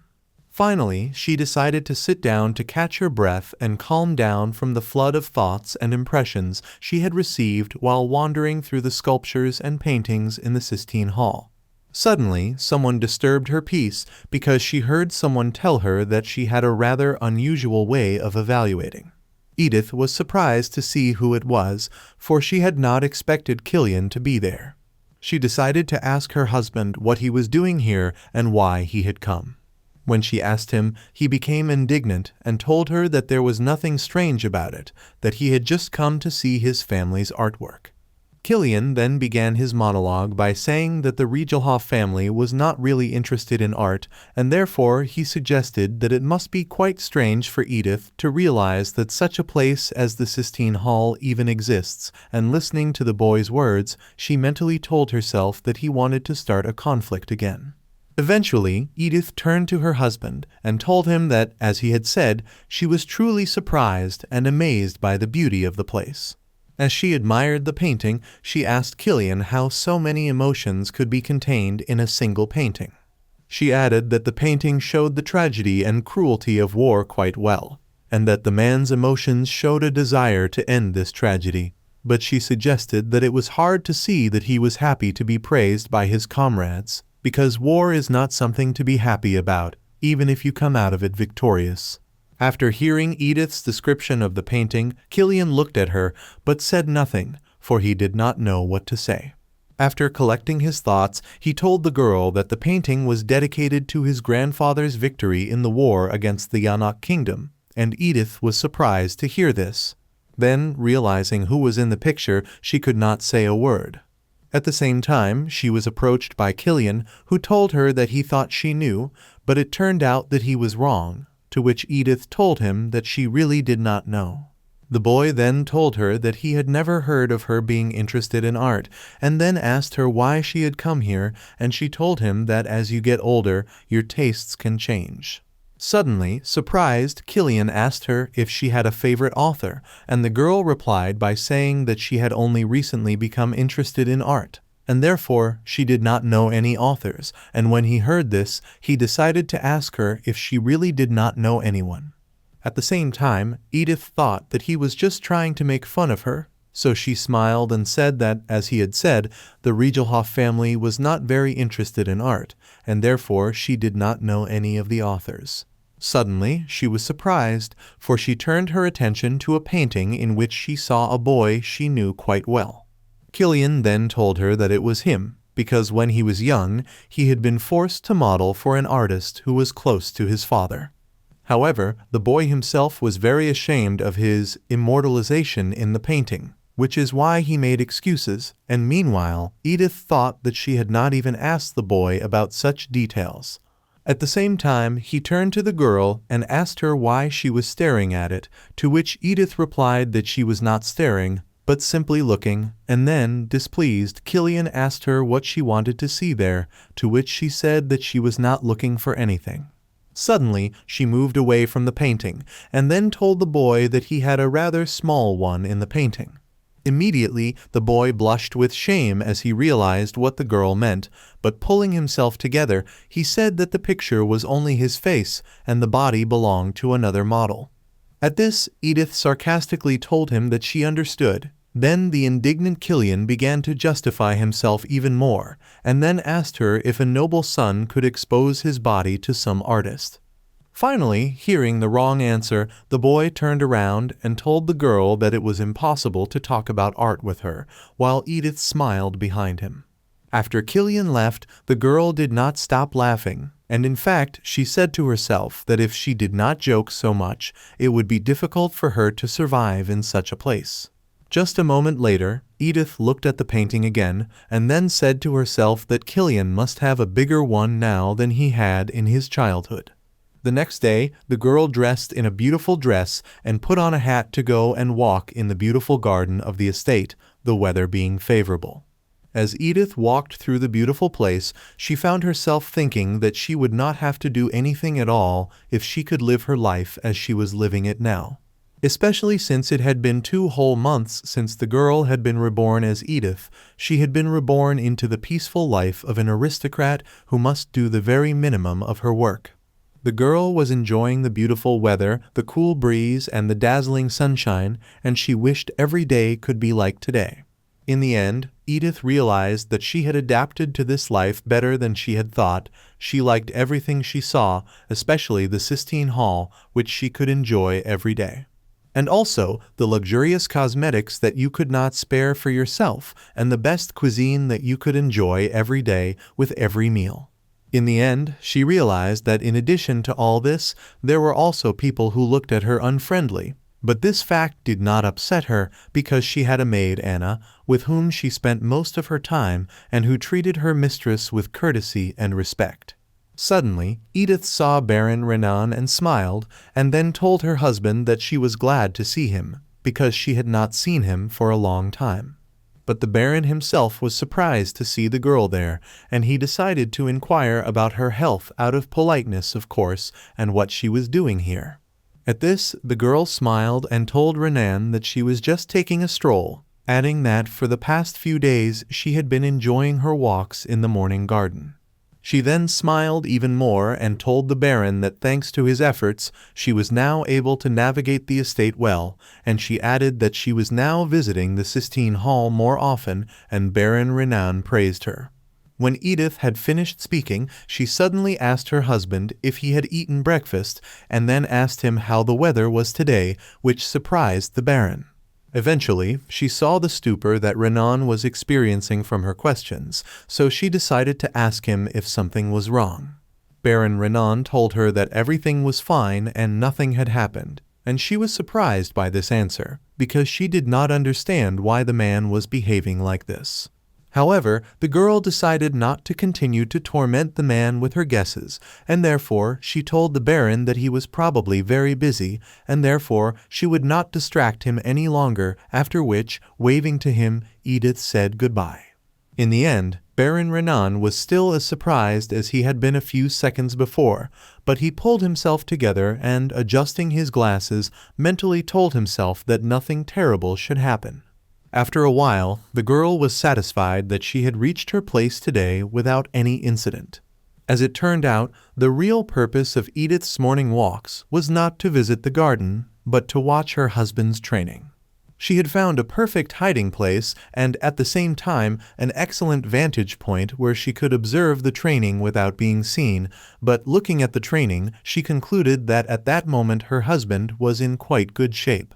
Eventually, she found herself thinking that even now she was looking at Killian as if she were seeing him for the first time. She was very attracted to this man with his broad chest, his muscular back and his muscles. However, Edith concluded that although he was a very annoying person, he was also unrealistically attractive to her, and now she was more attracted to Killian than to Cliff. At the same moment, she told herself that instead of the protagonist's typical clumsy body, Killian's muscles were more to her liking. Suddenly, the girl dispelled her lustful thoughts, for she realized that she had to walk back a little bit to be on time. Since she had already enjoyed the beautiful view in the morning, she could return to the mansion with a clear mind. Suddenly, at the same moment, Killian turned his head and smiled, as if he had noticed someone. When Edith saw this, she was quite frightened, for she did not want the boy to know that she was spying on them. But as it turned out, the boy's eyes were not on Edith, but on the beautiful and young Liz, who was walking past the training ground, and Killian decided to say hello to her. When she saw her husband's emotions, she was a little upset, because she realized that Killian could have the same emotions as a normal person. After a while, she sat and filled out the paperwork, and at the same time she thought that in the 20 years of her life as Choi Soo-na, she would never have thought that she would lose her head like that. In the end, Edith justified her behavior by saying that in her past life she had never seen a truly handsome man, and that she could not concentrate on her work because of her thoughts alone. After realizing this, the girl realized that she needed to put those thoughts out of her mind and get to work, because her agenda for the day was to review the documents for weapons and armor. Looking at these documents, Edith knew that such information about the state of armaments was very important, and she concluded that she was now more trusted since she had been given the task of analyzing such important documents.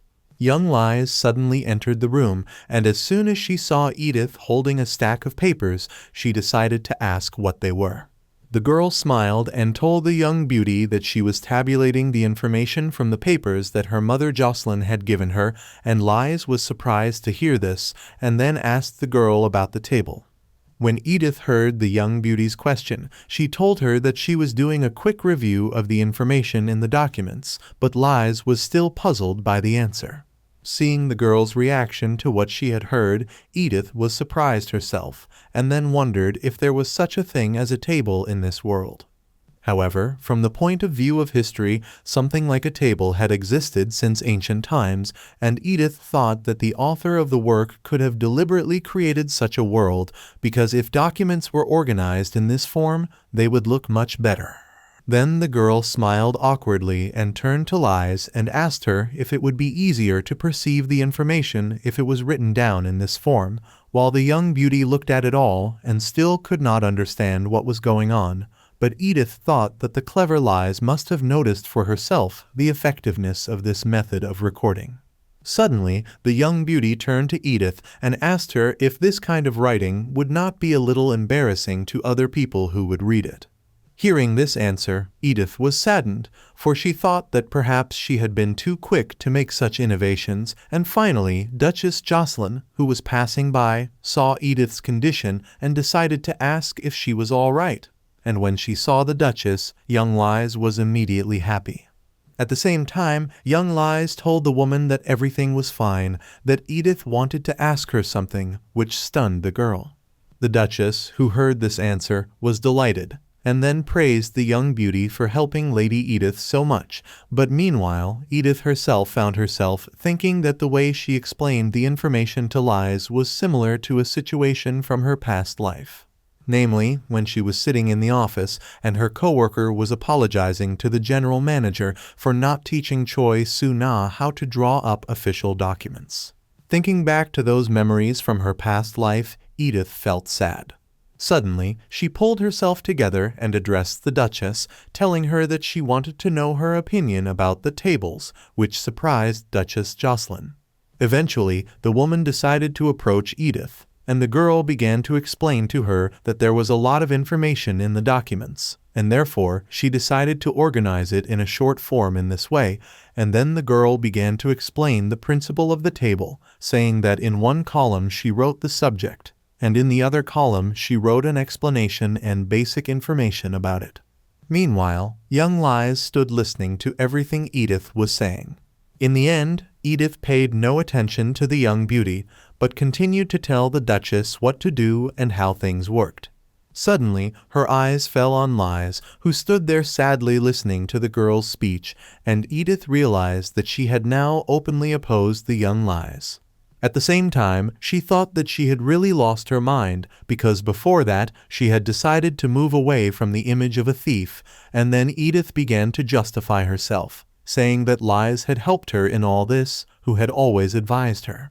When Duchess Jocelyn looked at the table, she was incredibly impressed and told the girl that this information could be easily understood because it was written down briefly but clearly, and then she asked Edith how she had come up with it. Edith was surprised by this answer, and then she turned to the Duchess and asked her if she really liked it. The Duchess smiled sincerely and told the girl that this was a really effective way to record information, and then added that from now on they should try to organize all documents in this way. Finally, Duchess Jocelyn asked the girl if she could record all the documents she was working with in this form, and the woman explained that she wanted other people to be able to watch her work so that they could learn how to create such tables themselves. When Edith heard this request, she broke into a smile and told her mother in a happy tone that she would do it with pleasure. The girl then continued to explain and teach the Duchess new information, and the Duchess herself listened and accepted everything with joy. Meanwhile, the young beauty was saddened by all this. After a while, Killian himself was holding a sheet of information in his hands, which was written in the form of a table, and then he decided to ask his mother.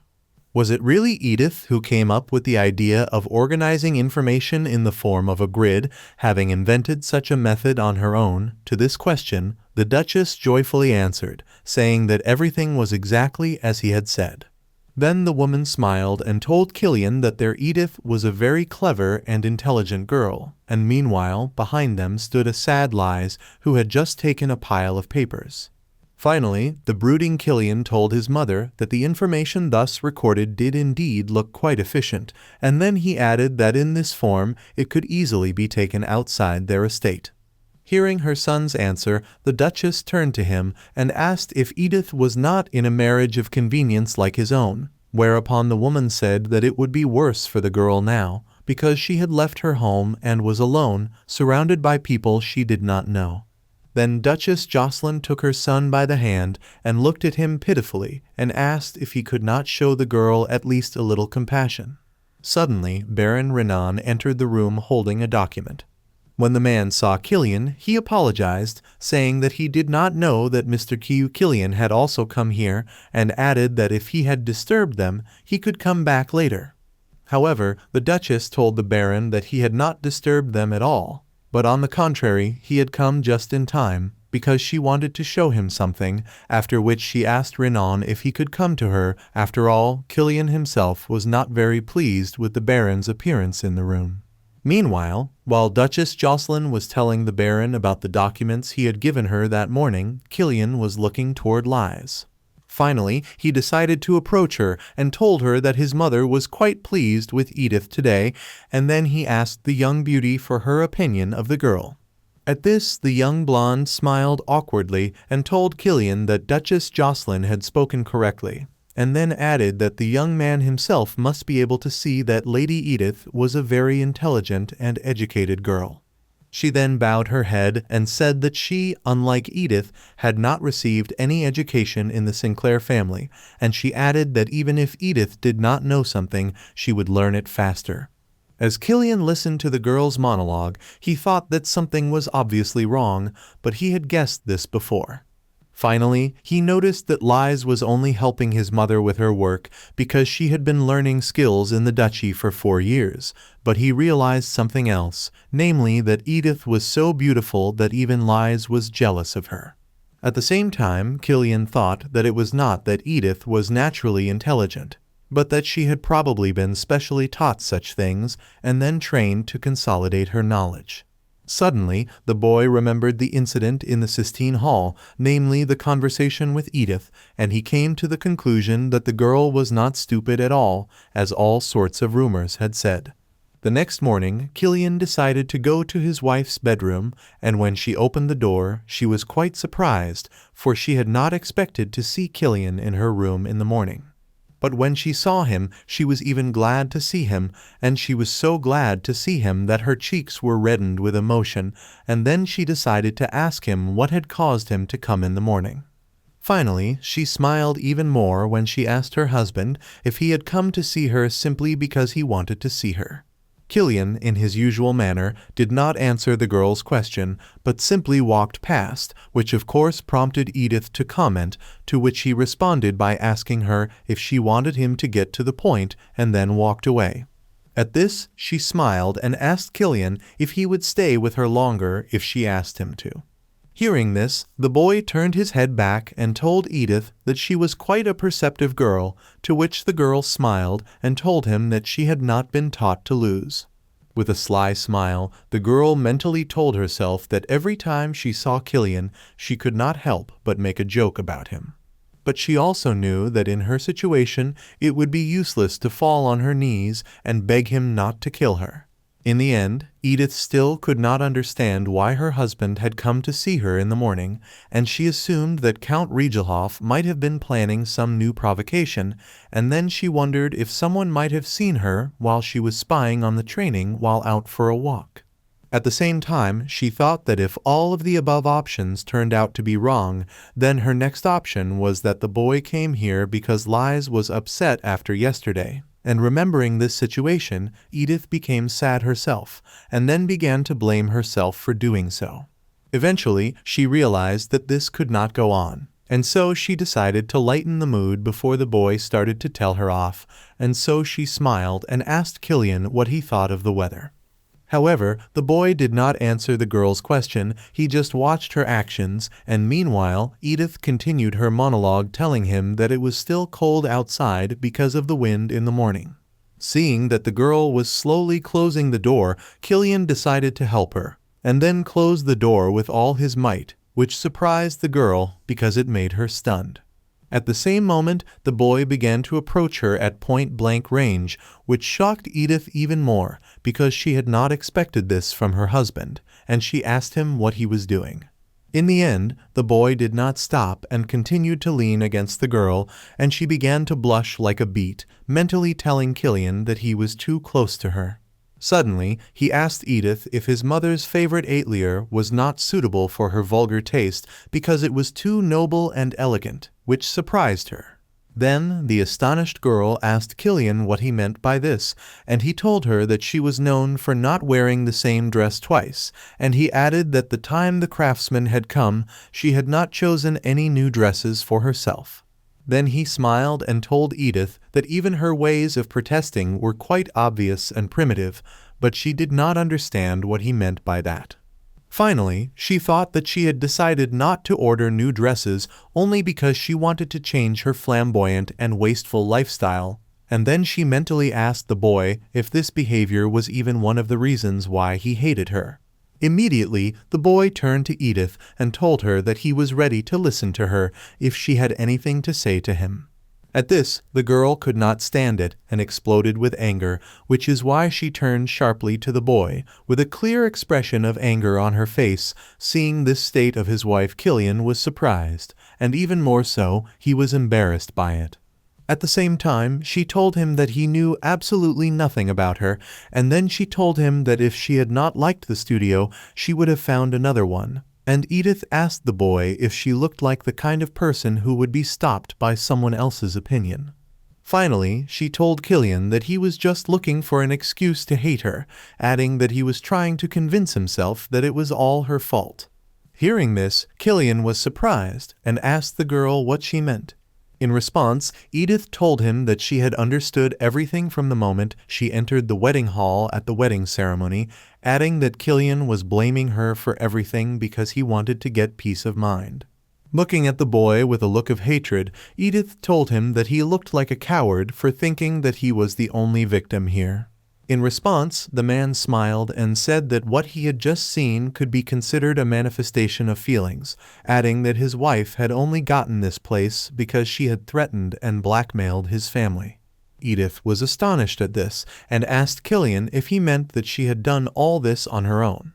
Hearing this, the boy smiled more and asked the girl if she meant that she was different from the Regelhoff family. Edith was shocked by this, but she realized that to all the people in the estate she was simply a Regelhoff. Then she bowed her head and turned to the boy and told him that he knew nothing about her. Finally, this behavior angered the boy, and he told her that he had heard that she was helping his mother, and then he decided to give her some advice, namely, he asked her not to even think about doing anything suspicious. When the boy left the room, Edith sat down to try to contain her emotions, but she told herself that this was not surprising, as it was not the first time this had happened, and she concluded that what she needed to do now was to find a way to escape from the manor as soon as possible. When Killian stepped out into the hallway, he was stunned, for he did not know what to do next. Thinking back on what Edith had said to him, he was surprised that she had never said anything. In the end, he realized that from the beginning he could not see Edith outside the image of Count Regelhoff's daughter, but all the information he had was not a single line about Count Regelhoff. However, holding his head, Killian could not understand why he had been getting headaches more and more often lately. Suddenly, he heard someone calling out to him, and it turned out to be the beautiful young Liz, who was on her way to meet him and wish him good morning. But when she came closer, she was surprised, and then decided to ask the boy why he had such a look on his face. At the same time, she decided to take his temperature, and then she put her hand on his forehead while Killian smelled Liz's fragrance, which reminded him of violets, and he concluded that the young beauty was like a wild flower that had blossomed in the field, because she was as lively and simple as a flower. After a few seconds, the blonde woman removed her hand from the boy's head and concluded that he did not have a fever. Eventually, Killian smiled at her and asked her not to let it all go to her head. He then put his arm around Liz's shoulder, thus embracing her, and then said that he felt this way because he had seen the unhappy girl in the morning, at which the young beauty was a little indignant and told the boy that he was speaking so badly of Edith again. In the meantime, Anna, the maid, came to Edith's room and asked her mistress if she had called for her. Looking out into the garden, she asked her maid if she would like to go and take a walk together. At the same time, she thought that in her past life, she used to order a large glass of ice cream and walk around the city mindlessly when she was in a depressed mood. In the end, the maid was left with few options, and so she naturally agreed to go and walk with her mistress, but she told Edith that she would first warn the Duchess about it and then help her choose an outfit for the walk, and the girl was delighted to hear this. Being confined within the four walls made Edith feel even more depressed and imprisoned every day, but as soon as she went outside, she thought that she had never been outside since she was reborn in her new body. And as soon as she went outside, accompanied by her maid, she felt that her mood began to improve a little. At the same moment, Anna asked her mistress where she wanted to go, and Edith smiled and told the maid that she did not know yet. The girl then told the maid that she had wanted to ask her the same question, adding that she had not yet been to the main street on her own. Finally, Anna thought about where they should go, and then told her mistress that their destination would depend on what her mistress wanted to do. At the same time, the maid gave her mistress several options. Namely, she said that if she was looking for a nice atelier, various cafes and jewelry shops, then the best choice for her would be Rue Le Belle Marie. Anna went on to say that the next option was Darcis Street because there are cultural institutions there, namely galleries and opera houses, and then she added that banks and one of the most popular pastry shops in the capital, Peridot, were located on that street. After listening to her maid, Edith was surprised by her knowledge and eventually asked Anna to find a jeweler, arguing that it was extremely important for her to find a good place to shop. Hearing her mistress's request, the maid immediately thought about different options and then told Edith that she had 3 options, namely, the Amabile store, which had been open since ancient times. Anna suggested a store called Dathrius, which had recently opened, and finally she suggested the Ruth Pickens store because it was located near the main street. As Edith listened to Anna, she thought to herself that she could never have believed that Anna was literally an encyclopedia character who could always explain all the details for the writer's convenience. Seeing that her mistress was thinking, Anne decided to ask her if she was all right, and the girl smiled and told the maid that they must go to Darcis Street as soon as possible, and then added that she would like to get on with some of the jewelry she had taken off her clothes last time. After a while, Edith and her maid Anna arrived at their destination, at which time the girl who had taken the money from the workshop for the jewelry she had sold last time began to count the money she had earned, and told the maid that the craftsman had sold her jewelry for a fairly fair price, and that she had 5,100,000 in her hands. Edith went on to tell the maid that although the diamonds were the smallest of all her jewelry, they had been the largest source of revenue. At the same time, she asked Anna if the bank she was talking about was on the street where they were, and the maid timidly replied yes, adding that they would come to the largest bank in the area if they walked a little further. When she arrived at the bank and had done all that was necessary, she raised her hands in joy and said that she had finally finished all her business. Although she was a little nervous because she didn't know what the bank did, she found that opening a bank account in this world was easier than she had ever imagined. In any case, Edith realized that there is no such thing as proof of identity in this world, and therefore she had no problem using a pseudonym. After all, she felt much better knowing that her money was outside the estate. Of course, Edith realized that she had no way of knowing when or why she would be expelled from the duchy, but she smiled at Anna and thanked her for joining her on this walk, adding that she had asked many people to come along, but they had all ignored her and gone about their business. After that, the girl asked Anna if she knew any good restaurants with delicious food because Edith was planning to eat something tasty, and in a few seconds Anna and her lady friend were sitting at a table in a local restaurant. After some time, the food was served, and in the meantime Edith, who was cutting the fish, thought that she now had a financial cushion, and thus she decided to think about the next point of her plan.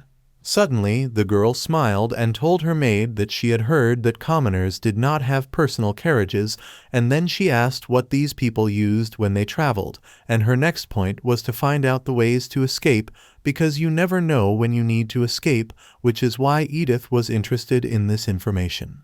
In response, Anna, the maid, calmly told her mistress that commoners often simply rented a carriage or paid for a freight train ticket. At this, the girl was surprised and asked if everyone really traveled in freight trains like that. Anna answered her lady by saying that people travel this way because passenger train tickets are too expensive for them, and then she added that there are rumors that the freight cars shake very much during the trip, and that there are a lot of people, and that is why it is quite crowded. Finally, the maid told her mistress that she could imagine the place as a cart, but with a roof, and then she said that to get to the nearest town, one would have to take a train at the station near the southern gate of the capital.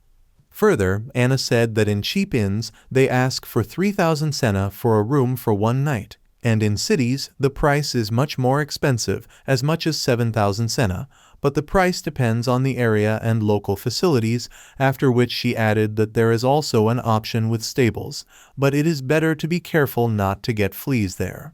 Finally, Edith thought that her maid Anna would probably report to the Ludwig family that their daughter-in-law was missing. So she decided to stop her questioning session in order to avoid arousing further suspicion. Suddenly, the maid looked into her mistress's eyes and asked her if she needed any more information.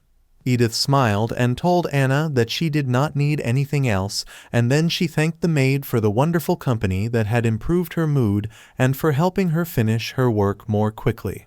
After a while, she was sitting in her room reading a book about farming, and she wondered if she could do farming after reading a book on the subject. Suddenly, Edith's reading and thinking session was interrupted by someone knocking on the door, and she was a little scared, but she said she could come in. As it turned out, it was Anna, and the appearance of the maid in the room surprised Edith, after which she asked the girl why she had come, and the maid told her mistress that the Duchess was looking for her, because she had just been informed that a jeweler had arrived at the estate. When Edith heard this news, she was surprised, so surprised, in fact, that she did not even say anything to her maid Anna. As it turned out, the girl could not believe that the event from the original work would take place on this very day. As it turned out, on this very day, Edith was very much humiliated. In the end, it was a visit from a jeweler from a shop called Opalite, who visited the Duke every season, and it was during the jeweler's next visit that Edith got what she deserved from the original piece, after which all the inhabitants of the estate paid attention to young Lies as usual. However, the girl realized that it was embarrassing for the young beauty to see Edith left out. That is why Lies, looking at the next piece of jewelry, smiled and said that it would be very suitable for Lady Edith. The girl cynically asked the young beauty how she could be so sure that such a nondescript piece of jewelry would suit her, and then Edith began to tease the girl, telling her that she must have a visual problem if she chose such a piece of jewelry. Young Lies was surprised to hear this response, for she had not expected such a response, and she told Edith that she had only wanted to do what was best. In the end, Edith said that she liked the rest of the jewelry and that she liked the special piece the best, but she added that everything was beautiful except the last piece. After a while, a girl came into the room and saw the jewelry and said that the aquamarine set was perfect for Liza's eyes. At this, Duchess Jocelyn smiled and said that with a bright dress, such jewelry would form a perfect combination, and then added that it was still different from the white pearl necklace she wore last time. However, Edith was surprised that she usually sits between the Duchess and young Lies and helps them with advice. But this time it was different. Meanwhile, Cliff offered the young beauty a diamond necklace, to which the girl replied, saying that she already had a lot of jewelry that was bought for her last time. In response to this reaction, Killian asked her to just accept the necklace, arguing that they both liked it. After all, Edith didn't want to come here because she was embarrassed to see her husband here. Finally, she thought that it must have been very unpleasant for the Edith in the original story because she felt left out. While all the family members were discussing the different jewelry, young Lies suddenly turned her attention and called out to Edith. This surprised her, and she wondered if she looked too disappointed at the moment.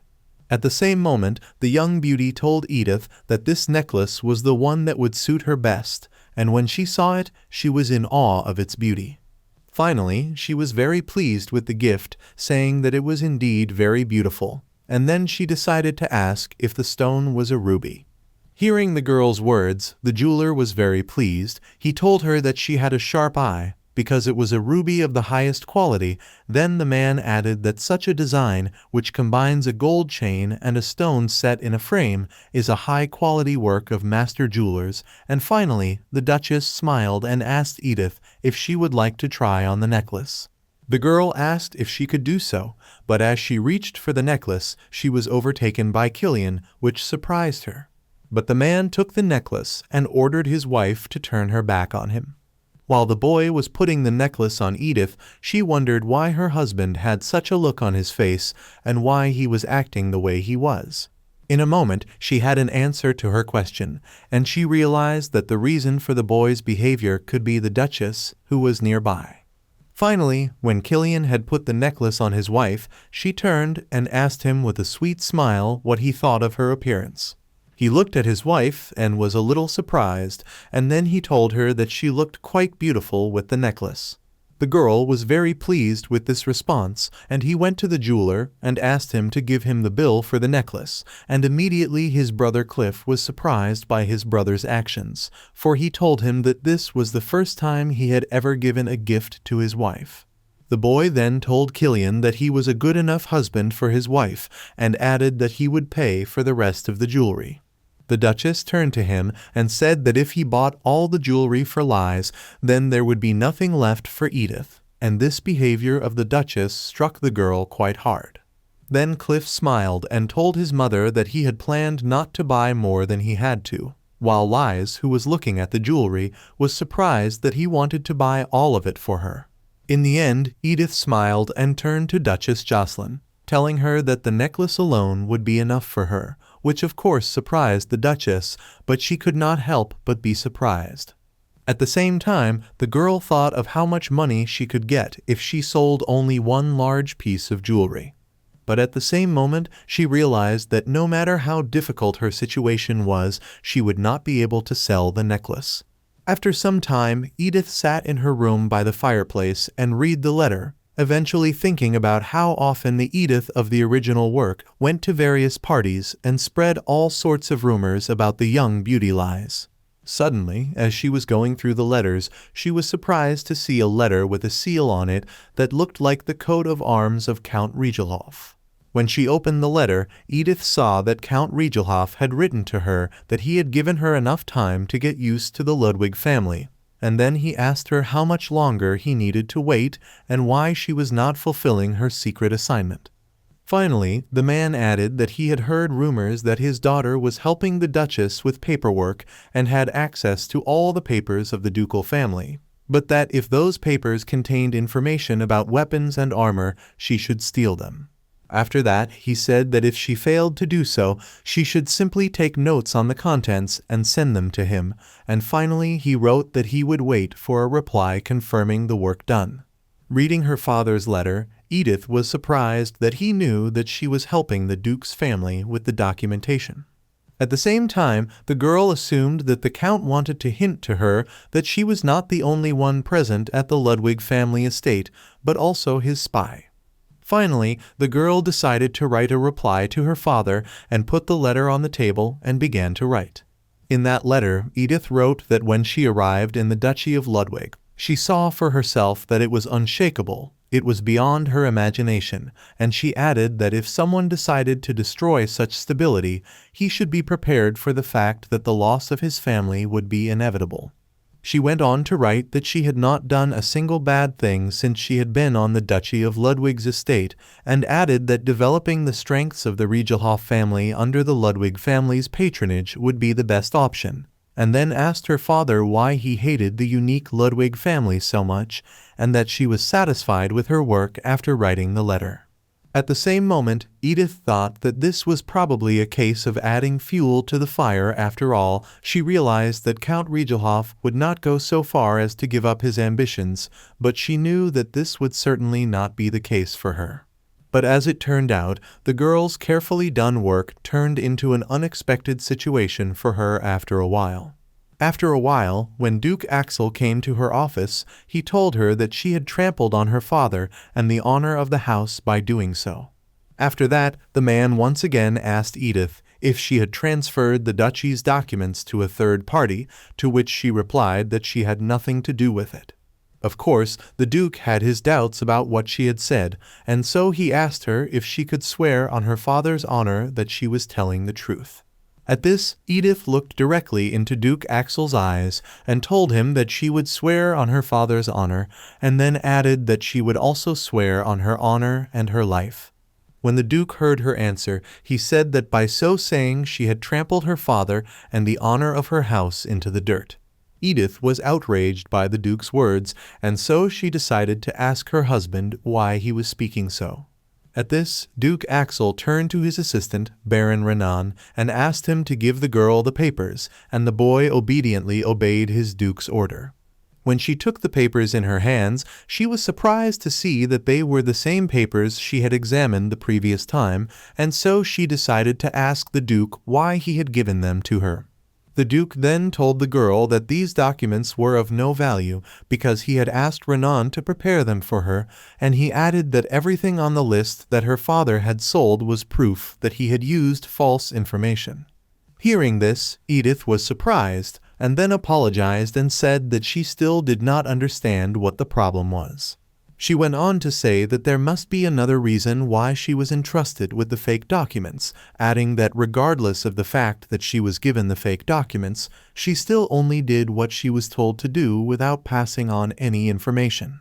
After listening to the girl, Duke Axel told her that he was surprised that even in such a situation she was still pretending to be innocent, and then he asked her how information that was available only to her had come into the hands of Count Regelhoff. Edith was surprised by what she heard, and so she said that besides herself Renan, who was responsible for them, had seen them, as well as the servants who occupied the office, and finally she added that Duchess Jocelyn and Lise had also seen them. The Duke was outraged by what he had heard, and so he decided to ask the girl if she dared to accuse the people of the Ludwig family with such an answer. In the end, the girl realized that, as in the original story, after Edith's wedding no one ever addressed her as a member of the Ludwig family, but she thought that it was Duke Axel who had led her to a fictitious marriage. Suddenly, she turned to her husband and asked him what Liza's full name was, adding that she was not Ludwig, which surprised the men in the room. Duke Axel became angry at what he heard and then ordered the girl to watch her tongue. Then Edith became angry and said that Duchess Jocelyn and Lise knew perfectly well that it was she who had been looking at the documents, and then she said that, as she had thought, if anything happened, she would be the first to come under suspicion. In addition, she said that if she had been fully trusted, she would never have been given false documents. Suddenly, Edith smiled and said that, just as she thought, the Duke wanted to put pressure on Count Regelhoff, but before that, he needed to prove her involvement in the leak. After listening to the girl's monologue, Duke Axel and Killian were shocked to say the least. At the same moment, the girl realized that she was exhausted, but she also wondered how those documents had ended up in Count Regelhoff's hands, despite her statement that she would not give him anything. In the end, it was sad news to Edith that Renan, with whom she had thought she had a good relationship, had betrayed her, but she could not imagine that he could teach like that, after which she thought of Lise, but then she dispelled these thoughts. In the end, the girl thought that only Count Regelhoff's spy, who was at that time in the estate, could have done this, but she also thought that if there really was a spy in the estate with access to documents, the Count would have no reason to send his daughter here even to conclude a sham marriage. As it turned out, in the original novel, Edith did indeed give the documents to her father, because as soon as she had access to the documents, she immediately passed all the information on to Count Regelhoff. However, the Ludwig family was well aware that this course of events would not escape them, and therefore they always trusted the girl with false documents. Thus they wrapped Count Regelhoff around their finger, and in the end, Edith herself, who was exposed in such actions, received a well-deserved punishment and became an outcast of society forever. Despite all of Choi Soo-na's actions, the same situation still occurred after the episode, with the jeweler's visit to this day, and she eventually thought that it was a sign that, having been cast as Edith, she still could not go against the flow of the original work, no matter what she did. At that moment, she looked at Killian and realized that she would sink further and further down until she would eventually die at the hands of her own husband. Suddenly, at this thought, tears began to flow spontaneously, and though she tried to hold them back, she could not. Immediately, she began to wipe the tears from her eyes, telling herself in her mind that she should not cry in front of this family. Finally, she turned to the Duke and his sons and asked them if they had not heard before what she had told them about swearing on her life and honor. After this, Edith looked at the Duke with a cold look and told him that if he was sure that she had really done it, he should just cut her throat. Killian was shocked to hear his wife say this, for he did not know what to say to her. Immediately, Cliff leaned over to his father and asked him if they should investigate further to get a better understanding of the what, how, and why. He then turned to Edith and told her that the suspect would not be allowed to go outside during the next investigation. In the end, Duke Axel agreed with his son's words and said that from now on the girl would be on probation, after which he turned to the girl and told her that she should pray that the truth would come out if she was really innocent. Hearing the Duke's words, Edith realized that probation was also in the original novel. Then Duke Axel told the girl that Baron Renan would see her off, to which Killian told his father that he would do it himself.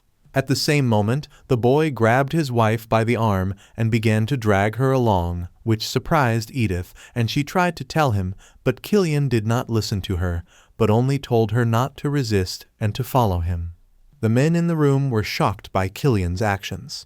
After taking the girl out of the room, the boy indignantly asked her if she was crazy, to which Edith replied by saying that she wished it had been as he said, to which Killian asked the girl if she thought he was joking with her.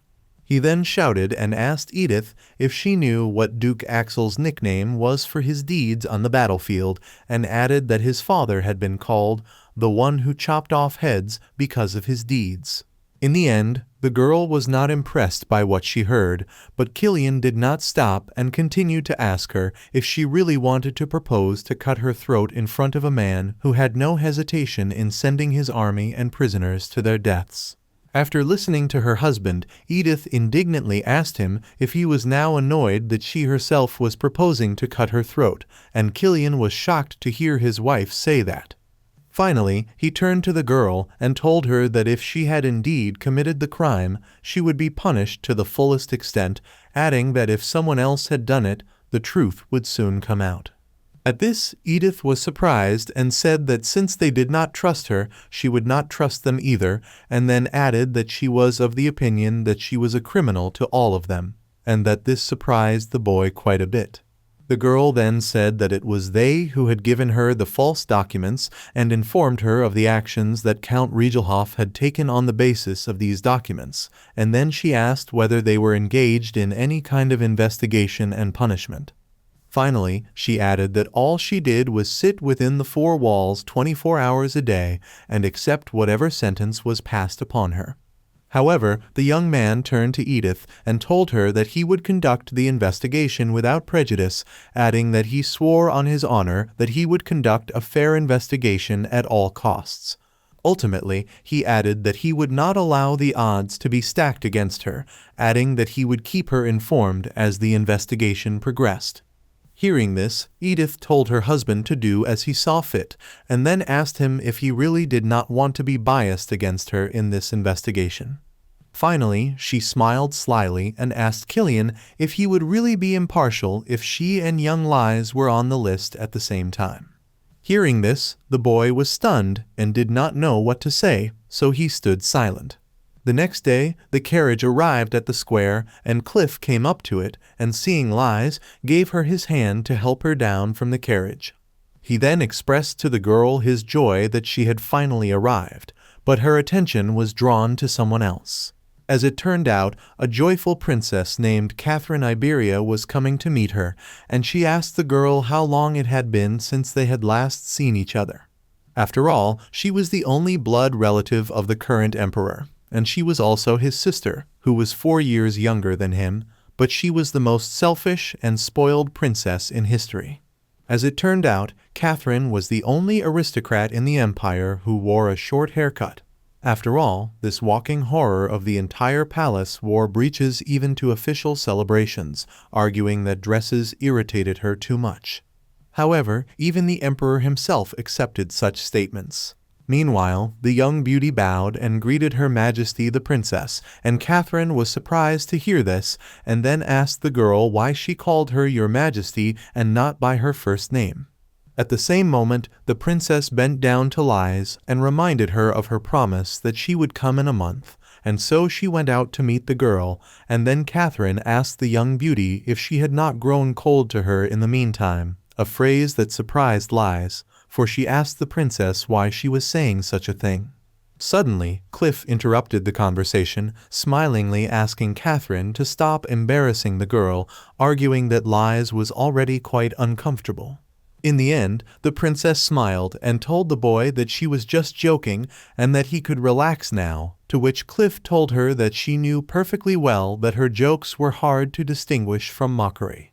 Walking to the palace, Catherine noticed that Killian was not with the delegation, and she asked him about it and inquired about the reason for his absence. At this, Lies smiled and said that Killian was married, and then added that he could not leave his wife to meet the princess, and when Princess Catherine heard this, she remembered the event. Cliff then interrupted the conversation, praising the young beauty for her correct reason, and then saying that, frankly, he had difficulty calling the event a real marriage. On hearing this, the princess turned to Lies and asked her if she had come here with her brother to discuss the matter, whereupon she added that she did not like those vile Langstons and Riegelhoffs. Finally, Cliff told her that it was as she thought, whereupon he added that the affair might go rather smoothly, owing to the fact that Edith was more stupid than Cliff had first supposed, and Catherine asked the boy how the girl had come to be so, whereupon the boy said that he could not remember exactly, as it was none of his business, as he was not interested in such things. At the same moment, their conversation was interrupted by a knight who came closer, and informed them that His Majesty the Emperor was waiting for them. Suddenly, Cliff smiled and suggested that the Emperor must have been very upset, because as a member of the imperial family, he began to hate talking about politics, and when Catherine heard this, she called him a rude man, arguing that he was stirring up a scandal even before a day had passed. However, Princess Catherine suddenly grabbed Liza's hand and told Cliff that she and her friend were going out, finally saying that he should discuss all political issues with her brother, which surprised the young beauty. Afterwards, Liz and the princess went for a walk, while Catherine told her friend that she was going to show her a new horse that was in the stable, and finally Cliff waved them off with a smile. A short time later, Cliff met his brother, and asked him if everything had gone without incident, to which Killian, holding his head, asked his brother to be quiet, arguing that he had a headache. Cliff told his brother that he could go to the imperial palace with them if he was not in the mood, and Killian was surprised to hear this and asked his brother why he decided to go there at that time. After that, he turned around and approached Cliff and told him that the investigation was not yet complete, and then asked why his father had decided to send him to the imperial palace with a report at this time. However, he smiled at his brother, mentally telling him that he was going to tell him that they were still in the process of investigating, and at the same moment Baron Renan asked Cliff to go, which he naturally agreed to. It was, after all, the first time Cliff had ever seen his brother react in this way to their father's actions. Meanwhile, young Choi Soo-na was unable to sleep because she had been whimpering all night when someone came to her and asked if she was in pain. At the same moment, she turned to see who was talking to her, and when she turned around, she saw a child who looked like her, but who was shaved, and she realized that the child was her roommate named Etta. Seeing Choi Soo-na's reaction, the girl asked her if she had accidentally woken her up, and the dark-haired Soo-na told Ida that she had not woken her up because she also cries a lot and cannot sleep. Eventually, little Ida sat down next to her roommate and decided to ask her if she was crying because she was afraid of dying. With her head down, Choi Soo-na replied that she was very afraid of it, and then added that it would be better if she just committed suicide, to which Etta was surprised and asked the girl why she thought so. In response, Choi Soo-na said that her parents were very worried about her because of her illness. She went on to add that her older brother, who could be a bone marrow donor, told her that he did not want to do it, arguing that the surgery was painful, and then added that it would be better if his sister just died. At this memory, little Choi Soo-na's eyes filled with tears, and she said that it would be better if she died first. At this, little Ida smiled and told her friend that they could not have everything they wanted, and then added that she was jealous of Choi Soo-na in that she had a relative with the same bone marrow as her. Next, she looked to the side and told little Choi Soo-na that her fondest dream was to celebrate her 20th birthday. Edith then said that for her birthday, she would grow her hair long and tie it up in a ponytail and then put on lipstick and makeup. Finally, the girl added that she would like to go outside afterwards to walk around and observe how people live around her. Looking at little Ida, Choi Soo-na's eyes welled up with tears, and she thought about how this little girl always came back to her when she was feeling down. However, Ida smiled and told the girl that she could endure any difficulty, and then added that she would do so as long as she had the opportunity to do whatever it took. As it turned out, it was a dream from which Edith woke up in tears. In the end, she mentally turned to Ida and said that she had always said that she was afraid of dying, but after she received her bone marrow transplant, she left without saying goodbye, and that was why Choi Soo-na had a reason for not giving up. At that moment, she told herself that as long as she was alive, she would be able to endure whatever the situation was. A few days later, Edith sat with a cup of tea and thought that after that night she had changed her mind, and therefore she felt more comfortable with her life. After all, the probation was no longer a punishment for her because she was a homebody, and therefore for her it was something like a vacation to enjoy the time spent alone. In the end, this was the case, at least until Killian decided to go to his wife's house for dinner. When Edith saw him come to her, she sighed and decided to ask him what business he had come to see her about, adding that he had come unannounced and at lunchtime.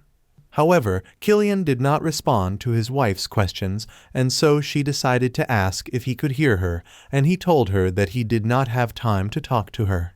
This behavior angered Edith, but she told him that he should hurry up. But the boy was in no hurry at all, but only ate his lunch slowly. While looking at him, the girl wondered why he was acting like an unruly puppy, and then asked him in her mind if he thought he was allowed to do anything because he was handsome. Eventually, Edith sighed, realizing that the best thing she could do now was to concentrate on her lunch because the food in front of her was too appetizing for her to turn down because of the uninvited guests.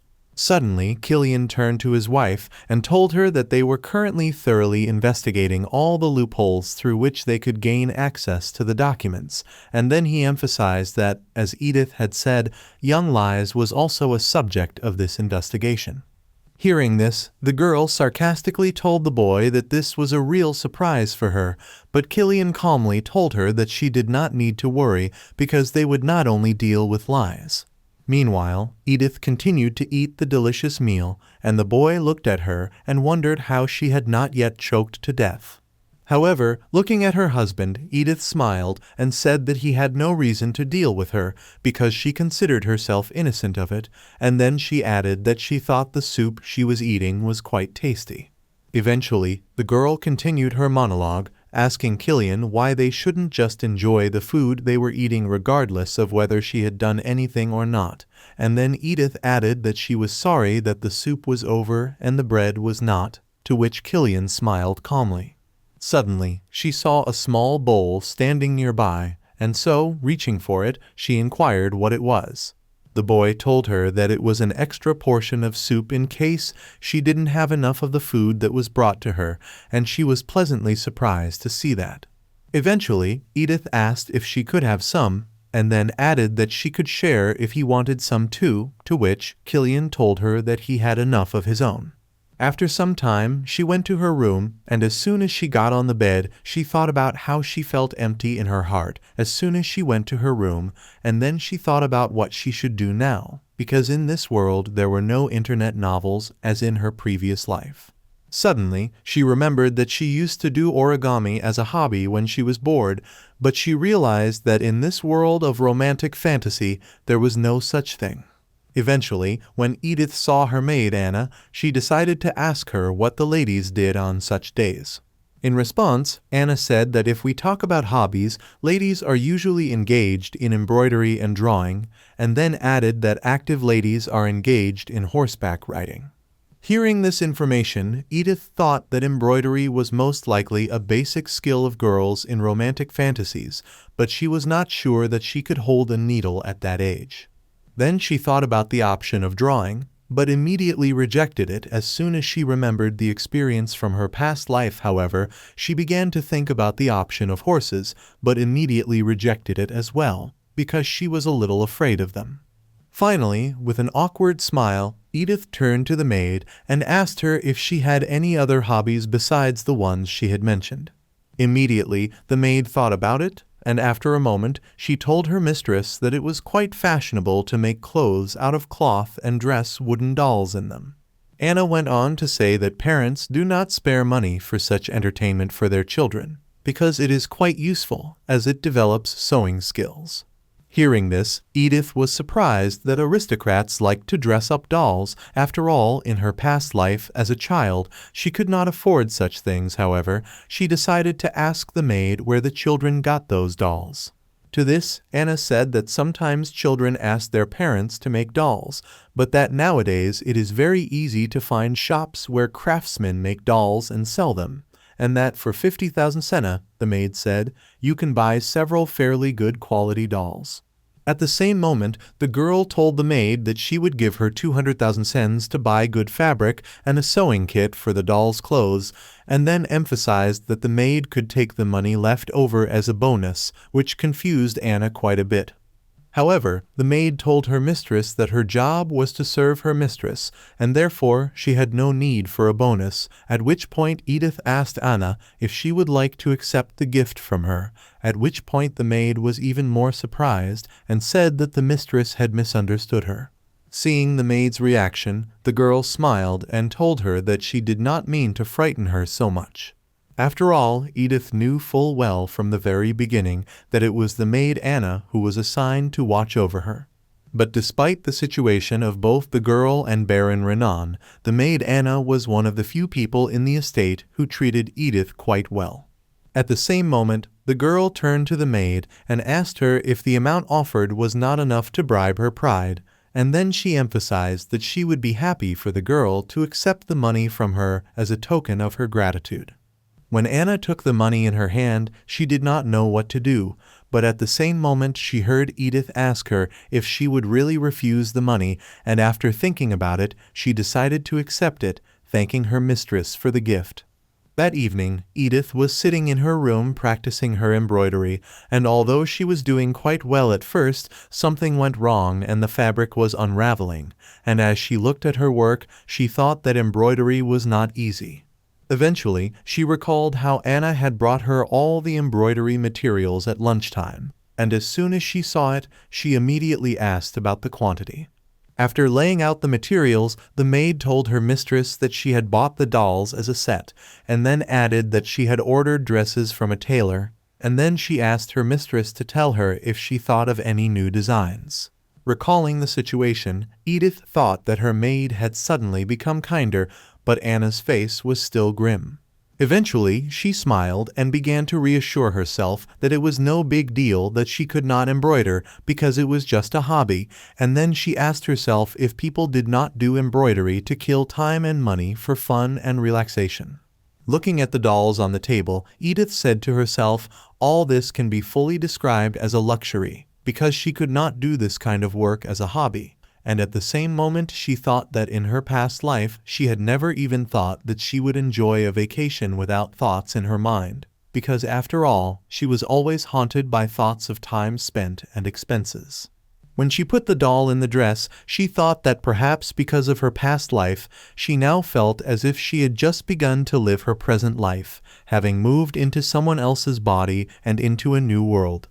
Finally, looking at the newly dressed doll, Edith reflected that when she had finished embroidering the dress, it looked quite good, but she realized that it looked good only on the outside, because inside it was a real horror. Then she took the boy doll and put the two dolls together and smilingly said that now she should celebrate her success with kisses. Then she put her dolls on the table and thought of what she could do now, but she could only think of embroidery. Suddenly, someone shouted the girl's name very loudly, and Edith almost fell out of her chair. As it turned out, it was her husband, Killian, who was running to her to tell her that they had just found a document in the same handwriting as hers. Meanwhile, Layla Sinclair was discussing with her brother the situation with Edith Regelhoff, namely her house arrest. The girl asked Damien what Edith could have done to be banned from the estate, to which he smiled and told his sister that the girl had simply stolen the Duke's documents, suggesting that she was probably in a hurry. The boy went on to say that the girl had been a bargaining chip from the beginning because even though she could have been put on probation, she still tried to get useful information. Hearing this, Layla asked her brother if that was how the Count had obtained the information, and the boy smiled and asked her if she thought the Duke would have trusted Edith with valuable documents, and Layla began to laugh, adding that she would not have trusted the girl with them. But Damien wondered why Killian had started to take care of Edith, because this behavior was unusual for him, and it worried Damien quite a bit.